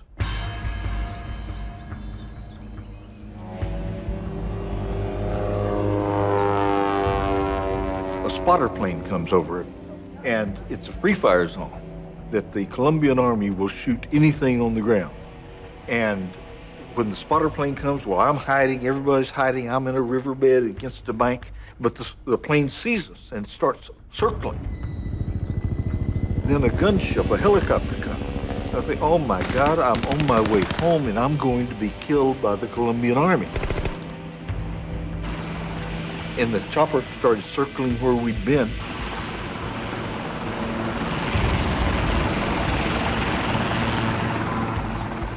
And we kept moving. We got away from them.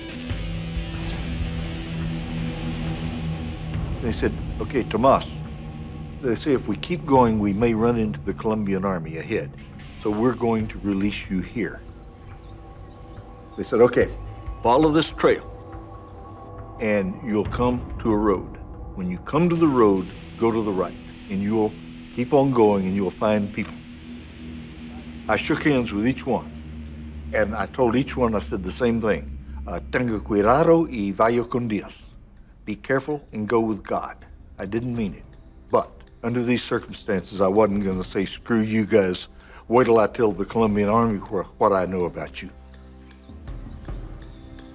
And then I turned around and I said, today is August 22. And then they went up the trail and I was alone. And I wrote the time and I wrote, I'm free at last. That was the last journal diary entry, I think.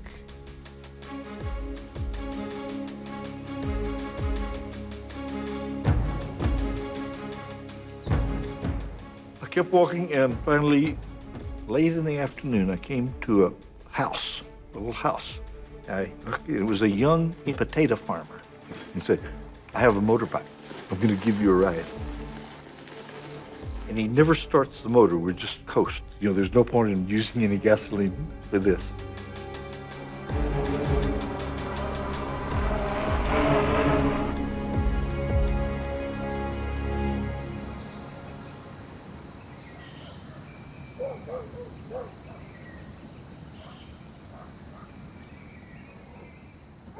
The garage door was open.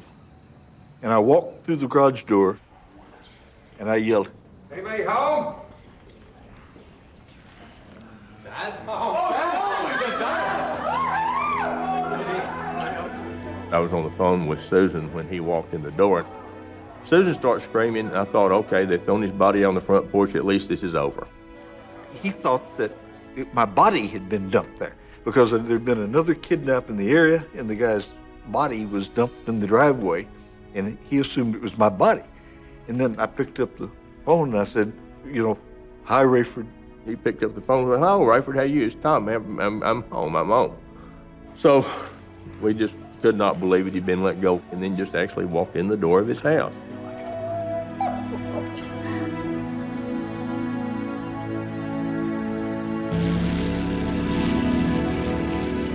Today, Tom and Susan are back in America, in Alabama. Tom published his diary as a book and occasionally gives lectures on surviving the kidnap ordeal. This whole thing affected my family more than it did me. In a way, that may sound strange, but I think this was harder on Susan and the boys than it was on me.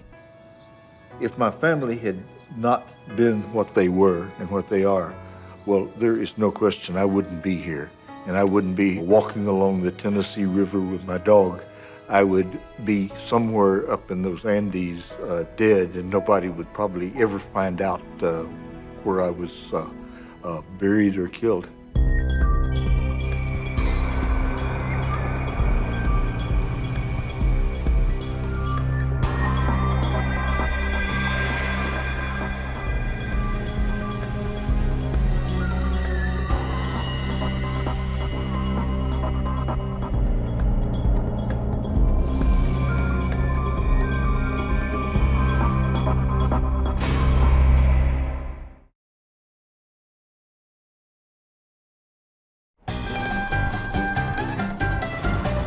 When Cynthia Kika and Ulysses Percival opened a shop in Chihuahua, Mexico, they thought they'd found their very own piece of paradise. I gave thanks every day that I was living in Mexico. I was like, oh, thank you.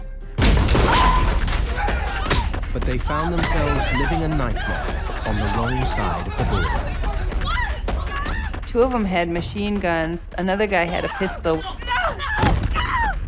They're going to kill me. I'm going to die here. If you don't go along with this, your husband's going to get another torture treatment. I had to invent something that could save mine and Cynthia's life. What the hell are you doing? What do you want from us?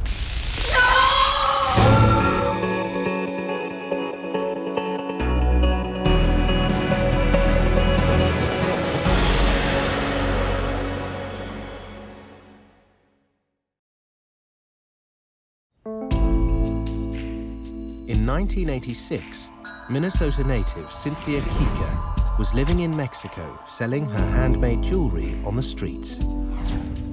That same year, she met protest singer Ulysses Percival in Mexico City. They fell head over heels in love, and within a few months were married. Ulysses, he knows how to talk to people, very charismatic. If he starts playing a song, pretty soon you'll have 100 people around him because he kind of stands out in the crowd. I had lots of girlfriends, but they didn't have what she had. She was someone very special, very sweet and spiritual. We started hanging out together and traveling all over Mexico, which I loved because it was a way to make contact with the people. The couple relished their life of total freedom. But after 12 years on the road, they decided to settle down and open a handicraft store in Chihuahua, a large town in northern Mexico.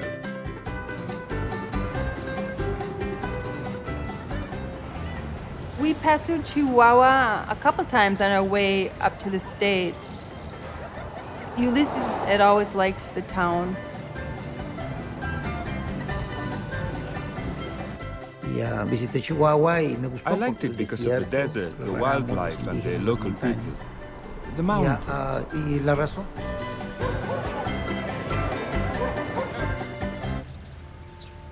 Chihuahua is a little bit old-fashioned, very isolated.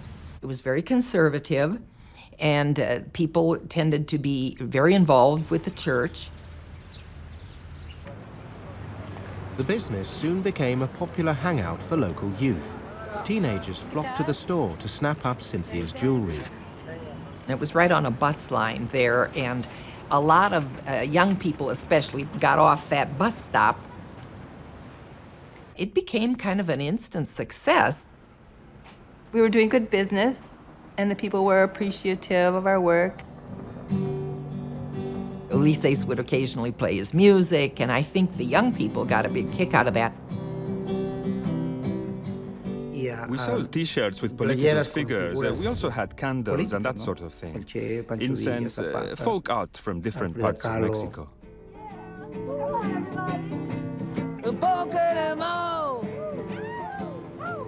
We had a few parties where we were playing music, invited people over, people that we knew from the store. He always had a message of his songs, kind of spiritual messages sometimes, or maybe a little political messages.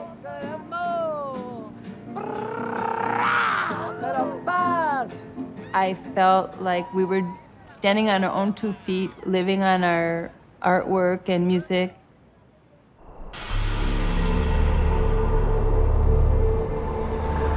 But not everyone appreciated the couple and their bohemian lifestyle.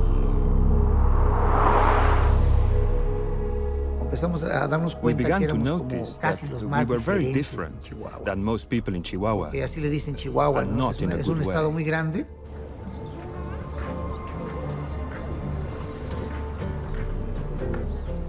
There was murmurings that I would notice sometimes about other people who thought we were strange.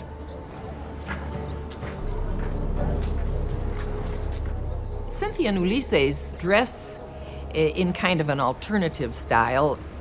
Their appearance was viewed with with some alarm by the people in Chihuahua.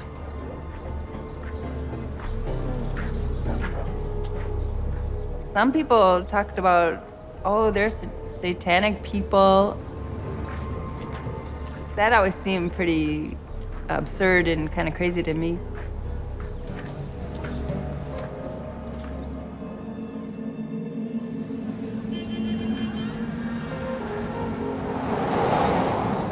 That day was a Friday. The usual routine, waiting on clients and stuff. We came home around 9. I had just gotten some new materials, some stones I was anxious to work on. And I was gonna make a necklace and sitting on the bed in our bedroom. And all of a sudden there's a huge crash at the front door. Where we know it, there's a man who rushed into the house with a big 4-foot mallet. He was followed by 5 or 6 men. 2 of them had machine guns. Another guy had a pistol.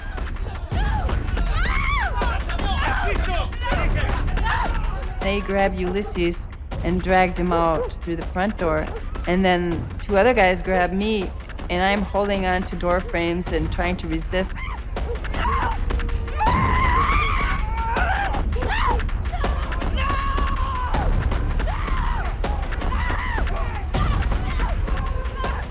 It was like they were kidnapping me. And I thought maybe they came to, like, kill me. And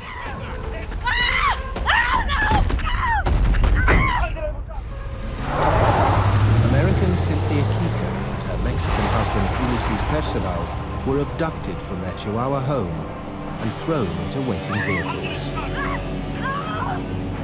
they pushed me in the van and closed the door and had my head down in the seat with somebody's knee in the back of my neck.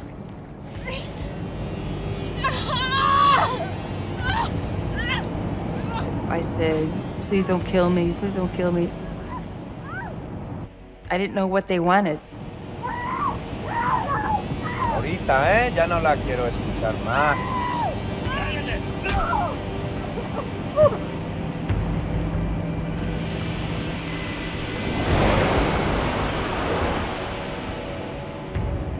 I had no idea why this was happening. I thought these guys, for whatever reason, had orders to terminate us.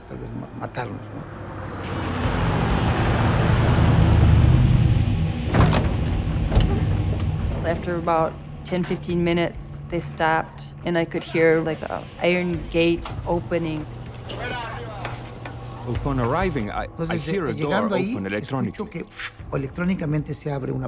It's an electronic sound, and I hear it close.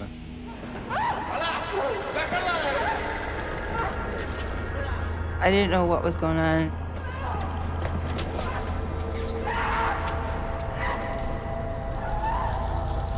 To their shock, the couple discovered their kidnappers were, in fact, the police.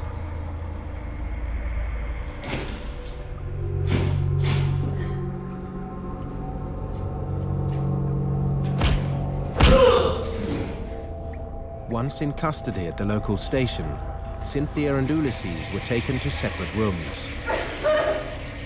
They soon discovered why they were there.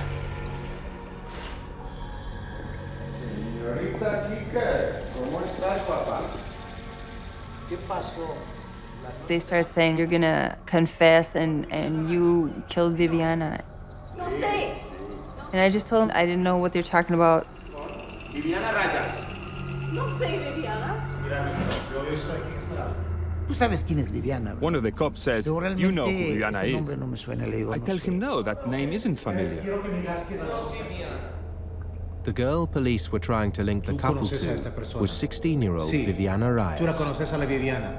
Sí, no, Viviana.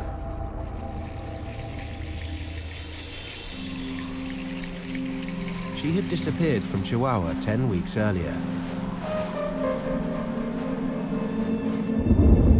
The teen was but one of hundreds of young women and girls who'd gone missing in the north of the country since 1994. Most eventually turned up dead, dumped in the vast deserts bordering America. Over 400 missing women. And they tried to find the murderers, but they still hadn't seemed to have been able to find out who was behind all this.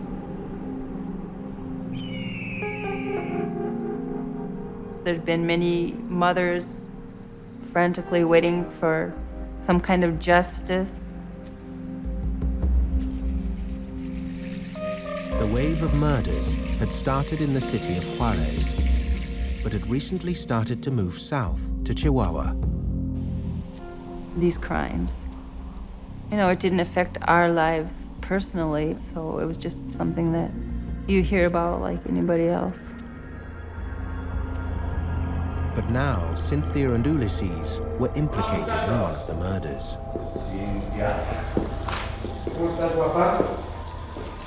Mírala a la Viviana Rayas. No. ¿Cómo que no? Claro que sí. ¿Te recuerdas de Viviana Rayas? No, say Viviana. We didn't know Viviana. She wasn't a friend of ours or anything. We just heard about her, that she went missing. They wanted to accuse us of this crime, and they were gonna get us to say what they wanted. No. No, say Viviana. Ah, bueno, pues es tu problema, hija. Juan, Pablo, hala, ven, arréglala esta.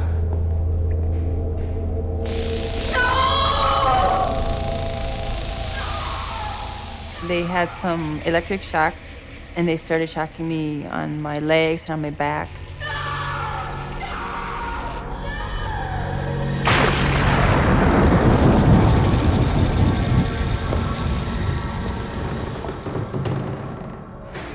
They ran an electrical current through my testicles and everywhere else on my body.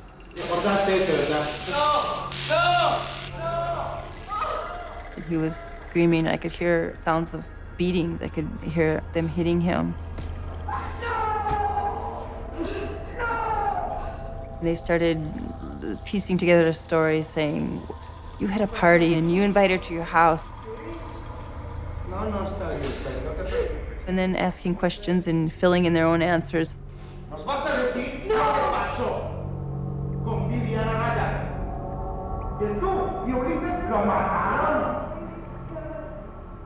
There was a feeling of panic, but there's no escape. Dile lo que pasó con Viviana Rayas. No. Sí, que tú. They finally said, you killed Viviana. If you don't say that you killed her, we're gonna shove a stick up your ass and his too. Though they claimed innocence, their status as outsiders had put the couple on the police radar for some time. Interest in them increased in 2002 after they joined a protest movement called the Women in Black. The Women in Black was an organization from Juarez, and they were mothers and friends of women who had been found murdered or missing.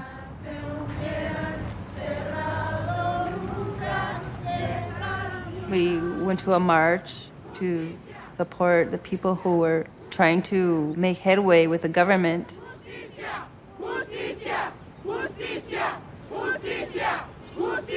They had erected pink crosses with the names of over 400 women that were missing or found dead. It just makes you cringe to think of what they go through. If you start imagining what could be happening to these girls, somebody's got to do something before there's another one. And Ulysses played a song.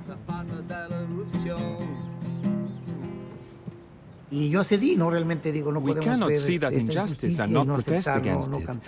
Young women were being killed.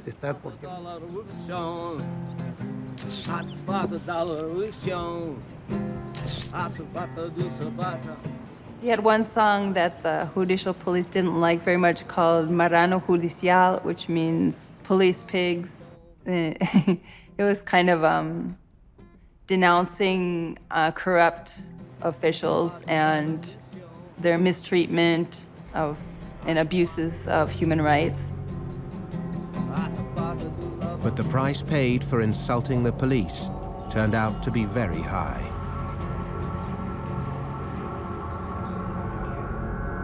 Si no, aquí tengo un gran amigo que te va a 120 voltios. No.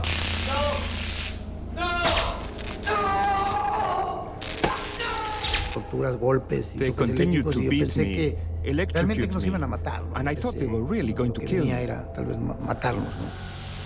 The rest of it was ominous silence, and that was also bad because in those pauses, you don't know exactly what they're doing next.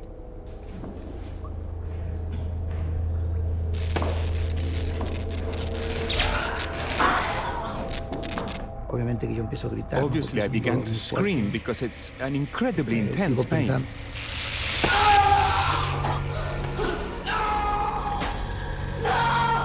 The screams and then the zapping noise.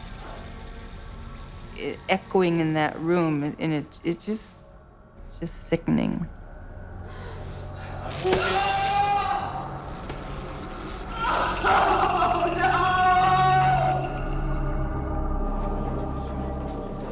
Unlike the hundreds of other homicides, police were determined to lay charges in the murder of Viviana Reyes. She was a special case.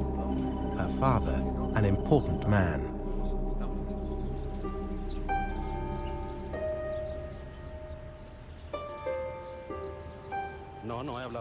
Senor Reyes, who is the father of the girl Viviana, waited 2.5 months for the police to find his missing daughter. And he felt they were not following up on clues. So he got a group together to demonstrate one day and took a bullhorn and went under the Attorney General's office.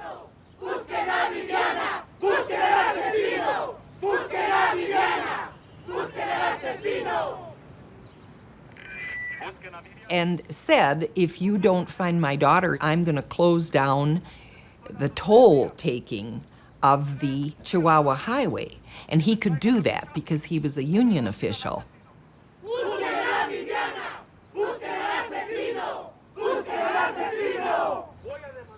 I think the pressure did get to the government, and that's why they started acting. The heat was on them to find some answers real quick.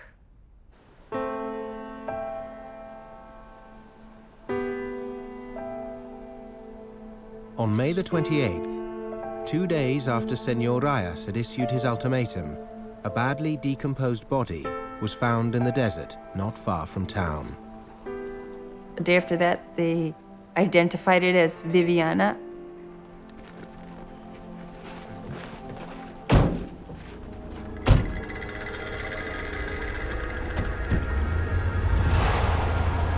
"48 hours later, on May the 31st, Cynthia and Ulysses were being tortured.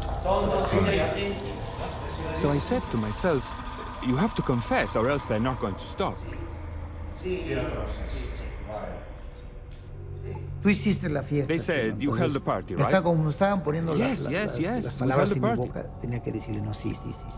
There was nothing left but for me to invent the kind of story they wanted. Entonces tengo que, ya como ellos son los directores y ya nos agarraron de los actores de esta película. La muerte a los dos.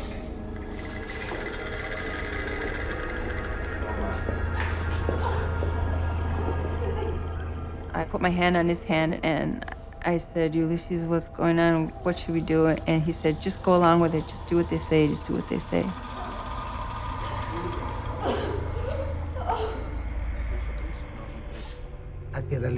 I said, you have to give them what they want. Accept it. It's your only chance to save your life. So then I said, okay, yeah, we did it. And I just started repeating what they told me to repeat. We had a party. They brought us out to an office, and there was a video there. And then they just said, okay, now repeat the story how we told you. She had too many drugs, and she passed out, and she went...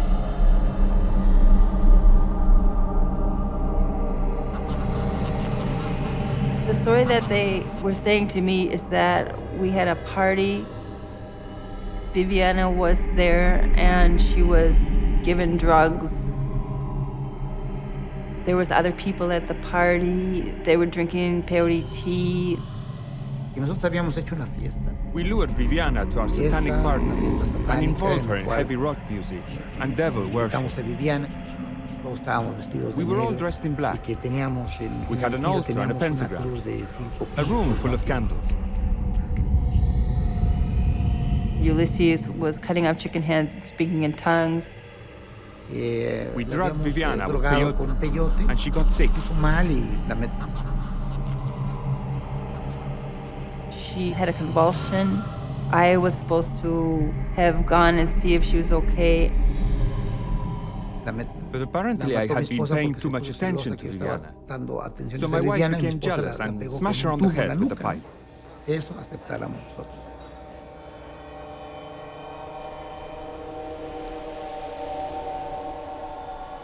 Me, Ulysses, supposedly put Viviana in a blanket and then put her in the back of the minivan, and then we drove out to the outskirts of Chihuahua and dumped the body off and went home. I killed her with a pipe. So I just sat there and kind of lamely repeated the story that they had given me. And left her there. And then they typed out the statement and made me sign it. Just threatened me some more. If you don't go along with this, your husband's going to get another torture treatment. Aunque tú no firmes, ellos firman. If you don't sign, they'll sign for you. Si tú no firmas, it's the same, no? salen igual. Señorita Kicker! She died. She fell on the floor. She was bleeding, and Their confession would only be the beginning of the couple's brutal journey through the Mexican judicial system.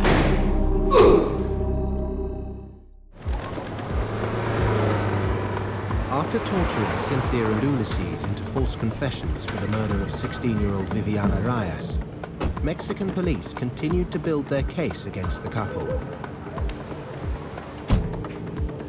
First, they took Ulysses back to his store to recover a bag that supposedly belonged to his victim.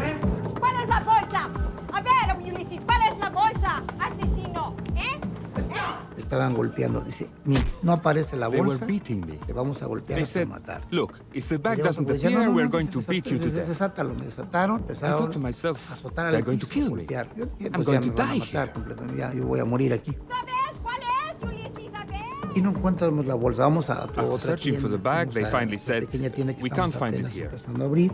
Tampoco la Since they couldn't encontramos. find it, Vamos a tu they casa, grabbed the bag from our tampoco, nos house siguieron that was golpeando allá. similar, and they said, Como no encontraron hey, nada, this is the agarraron bag. en nuestra casa una bolsa.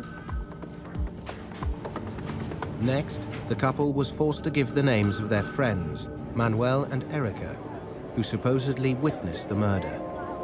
The pair were quickly arrested and brought to the police station. Manuel Lopez comes in and he's like, what's going on? What's going on? Crazy. This is like Hola, Manuel! And they took him away, and then I could hear him screaming, and they were torturing him too. He was burned from the electricity, and they said they'd shocked him in his genitals too. And eventually Erica was there, and she said, Cynthia, what's going on? She said, how come you said that I was at a party? And I said, what party? There is no party. They're making this thing up. They had manipulated her into telling them that, yes, there was a party. They threatened to throw her in prison, and she would lose her 2-year-old. She had a little boy.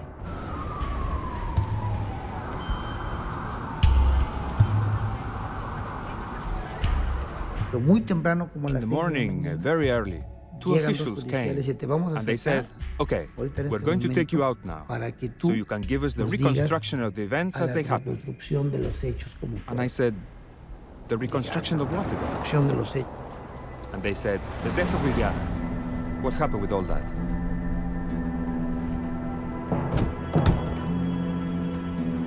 They took him out to the site where the body had been found. They made him like act as if he had done the crime. So they even made him pick up one of the police and act like it was the body.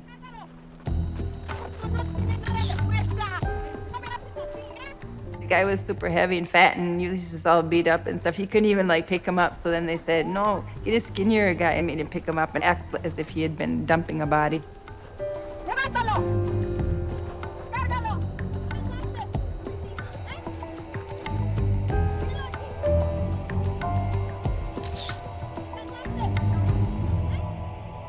And Ulysses said you could still smell the dead body smell where they took him, right where they had found this decomposed body.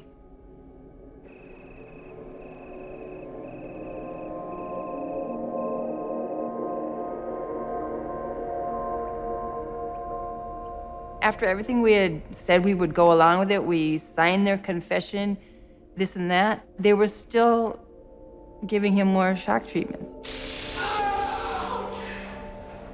I just lost it. I just started yelling, what are you doing? "What the hell are you doing? What do you want from us?" This guy goes, "Shut up," and he pushed me into a corner. And he took out a pamphlet of 5 of the missing girls that had been missing in Chihuahua.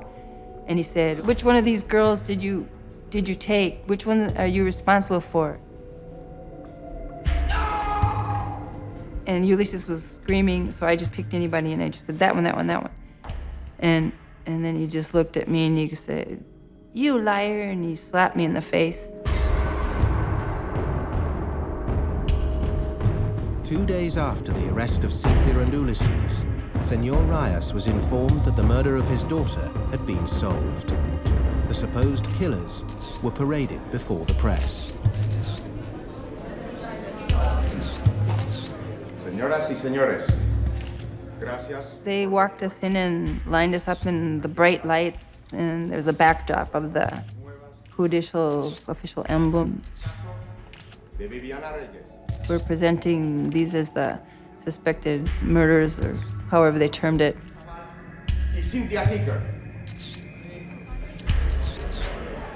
It was just a real sinking feeling. Wondering if I was going to spend the rest of my life in jail for something I didn't do. Just wondering, well, how am I going to prove my innocence?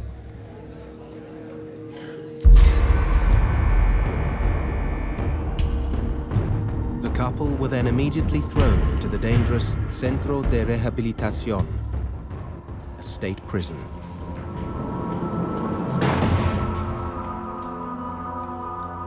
They took me to my cell. That was where most of the worst drug addicts and a couple of kind of crazy women were. I guess assuming from the reports that I was also a drug addict and crazy person.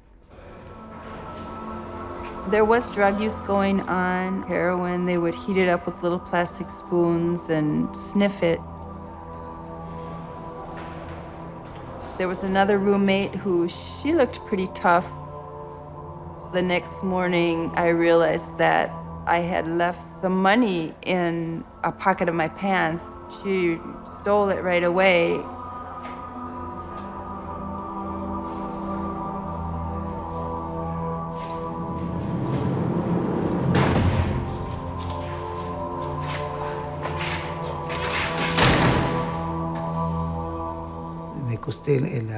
I lay down in the bed, and I couldn't move because of the pain from the beatings.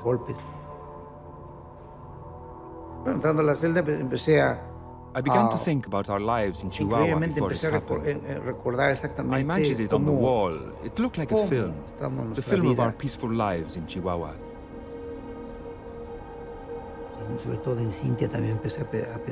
More than anything, I began to think about Cynthia, how she was doing.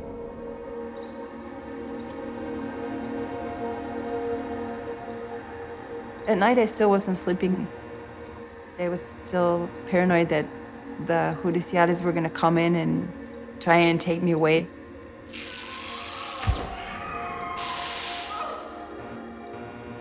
I just was nervous, thinking that one of the other women might want to beat me up. I wasn't really eating at that point, hardly at all. Couldn't eat, couldn't sleep.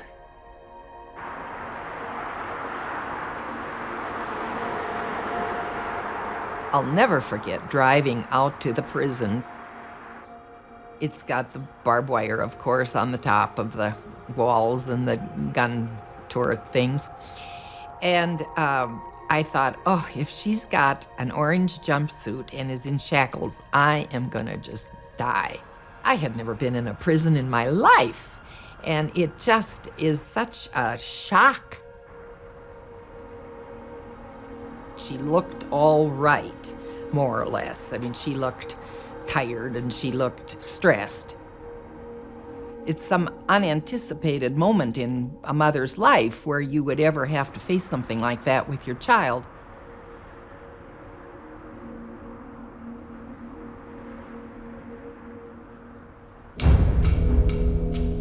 Cynthia hired a lawyer for herself and her husband. But 3 months passed in limbo before the couple was summoned to a crucial court hearing to establish whether there was sufficient evidence to proceed to full trial. I saw Ulysses coming from the opposite direction. It was the first time we'd seen each other for a long time. When I saw Cynthia after 3 months, I felt I was born again. In that moment, the couple made an extraordinary decision that brought with it huge risk. We made a pact. We made a deal to resist everything. Everything that was to come. We were just having a quiet In defiance of police orders, they told the court of their ordeal. We didn't even know where we were. We basically recounted all the details of the torture, and we said we're innocent. We explained we didn't know this girl, Viviana. We'd never met her. It was all made up. And I guess that didn't count for a thing in his eyes, and the judge decided that he wasn't going to throw the case out, that there was merit for the accusations, and we were now officially imprisoned. I was very angry. Even after we explained everything that had happened, there was a big wall of people against us that were determined to have us tried and committed to jail for something that we didn't do. And so we kissed goodbye and we said, we'll see you soon.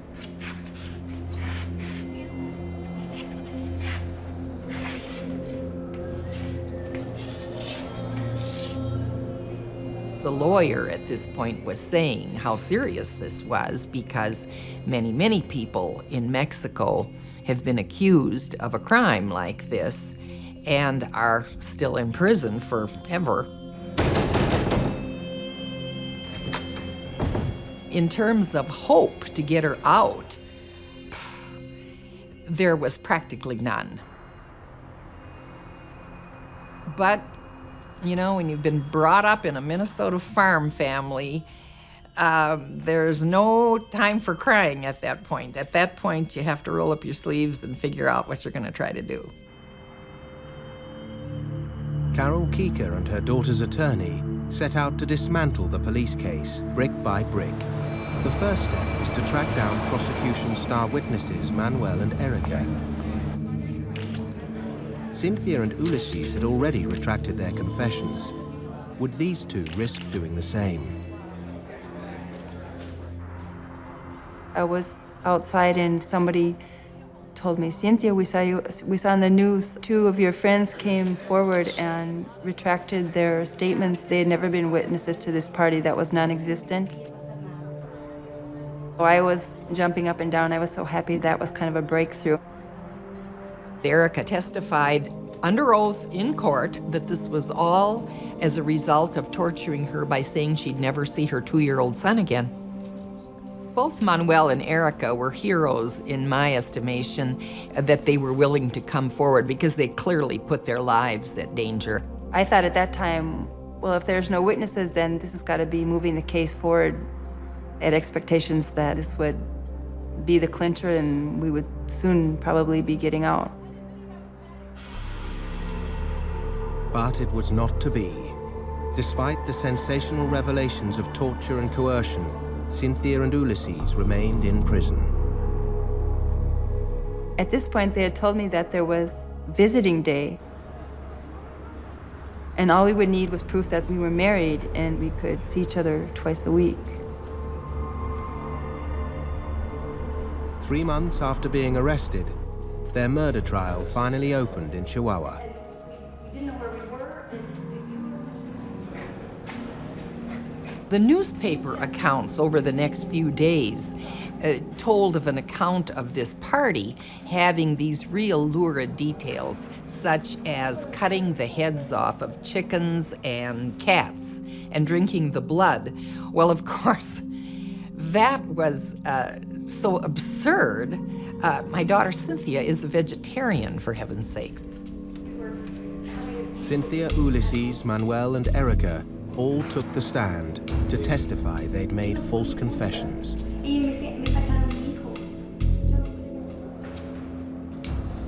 There had been no party. They had never laid eyes on Viviana. The neighbors even said there was no party. I think the most crazy I felt was when the trial was postponed for no good reason. There was the dentist who was going to identify Viviana from dental records who didn't show up. Oh, she was sick that day. And there was the policeman who was called, and he too didn't show up. The court case dragged on for over 10 months. Hearings came and went, and witnesses came and went, and they didn't have much of a case against us, but they still were very adamant that we were the guilty people, and they were doing everything in their power to convict us. The outlook for Cynthia and Ulysses was bleak, but the desert had still not yielded all its secrets.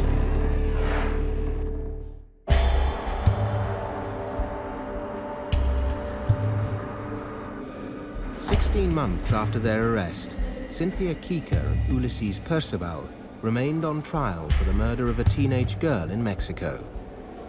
So it's just trying to hang on to any kind of composure or sanity, or trying not to get too scared.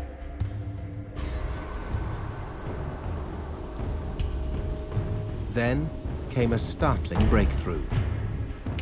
DNA tests on the murder victim cast doubt on whether the body found in the desert was actually that of Viviana Reyes. In the very early discovery of the body, there were newspaper accounts about a 35-year-old female having been found.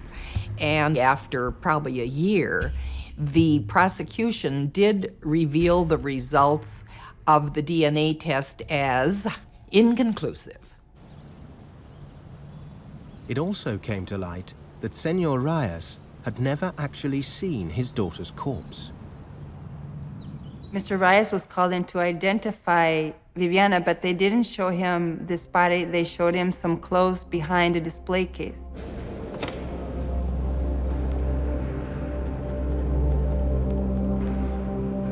Ulysses seized the moment to take an extraordinary step and contact the man whose intervention had first led to their arrest and torture.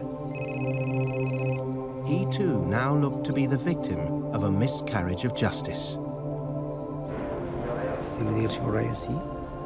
When I spoke to Mr. Reyes, I said he could rest assured that my wife and I didn't murder his daughter.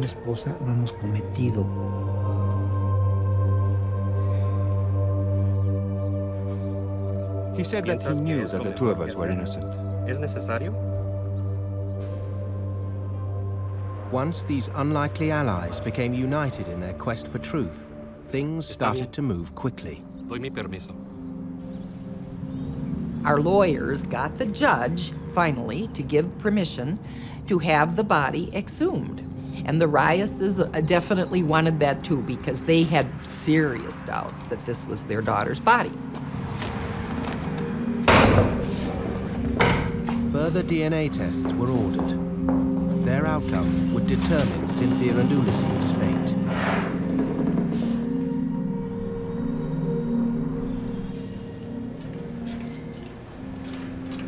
They called us and they said, "You're going to be going in for the verdict." As I was walking to the courtroom, I thought it's possible we're going to be sentenced. We didn't know if they would give us 50 years. We went to the room where the judge was, and he came right to the point and said, "Cynthia and Ulysses are found not guilty and are acquitted of all charges against them."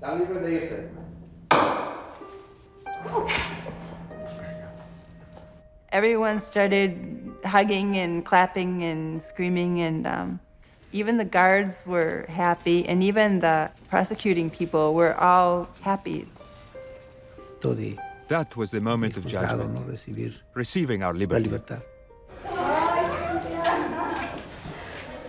When they were released, one of my big worries was them getting across the border safely. American consulate sent down 2 women in a vehicle that was bulletproof. And they also had a pickup truck following that had 3 FBI men in it. So clearly they had some of the same concerns that I had. There's newspaper people and the lawyers waiting for us, and outside of that door is freedom.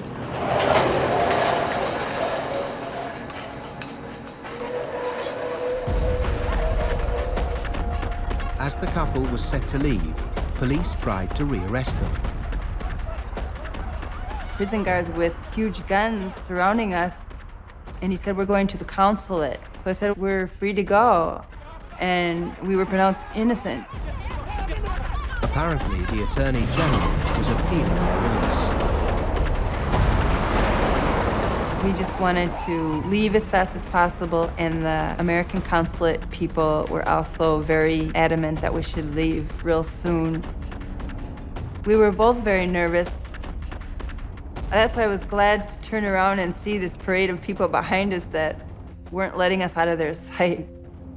We passed through the brush and the desert, exactly in the area where they had dumped so many of the murdered women. I said to Cynthia, I feel like a stranger in my own country.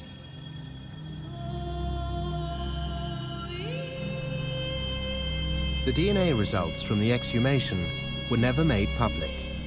But Cynthia and Ulysses believe they showed the murder victim was not Viviana Reyes. And that's why they were released.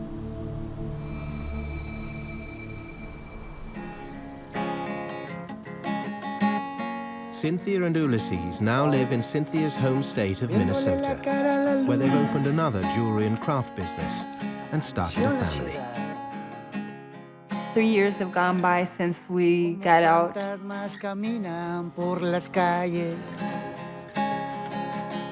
We have a 2-year-old girl, and we also have our store. We're recovering bit by bit all the things they took from us. And having a daughter was the best thing that ever happened to me in my life. It's nice, but at the same time, I miss Mexico a lot. Maybe one of the reasons that happened to us was to shed light on a problem that's very deep in Mexico, and hopefully it has helped some other people in their struggles with human rights.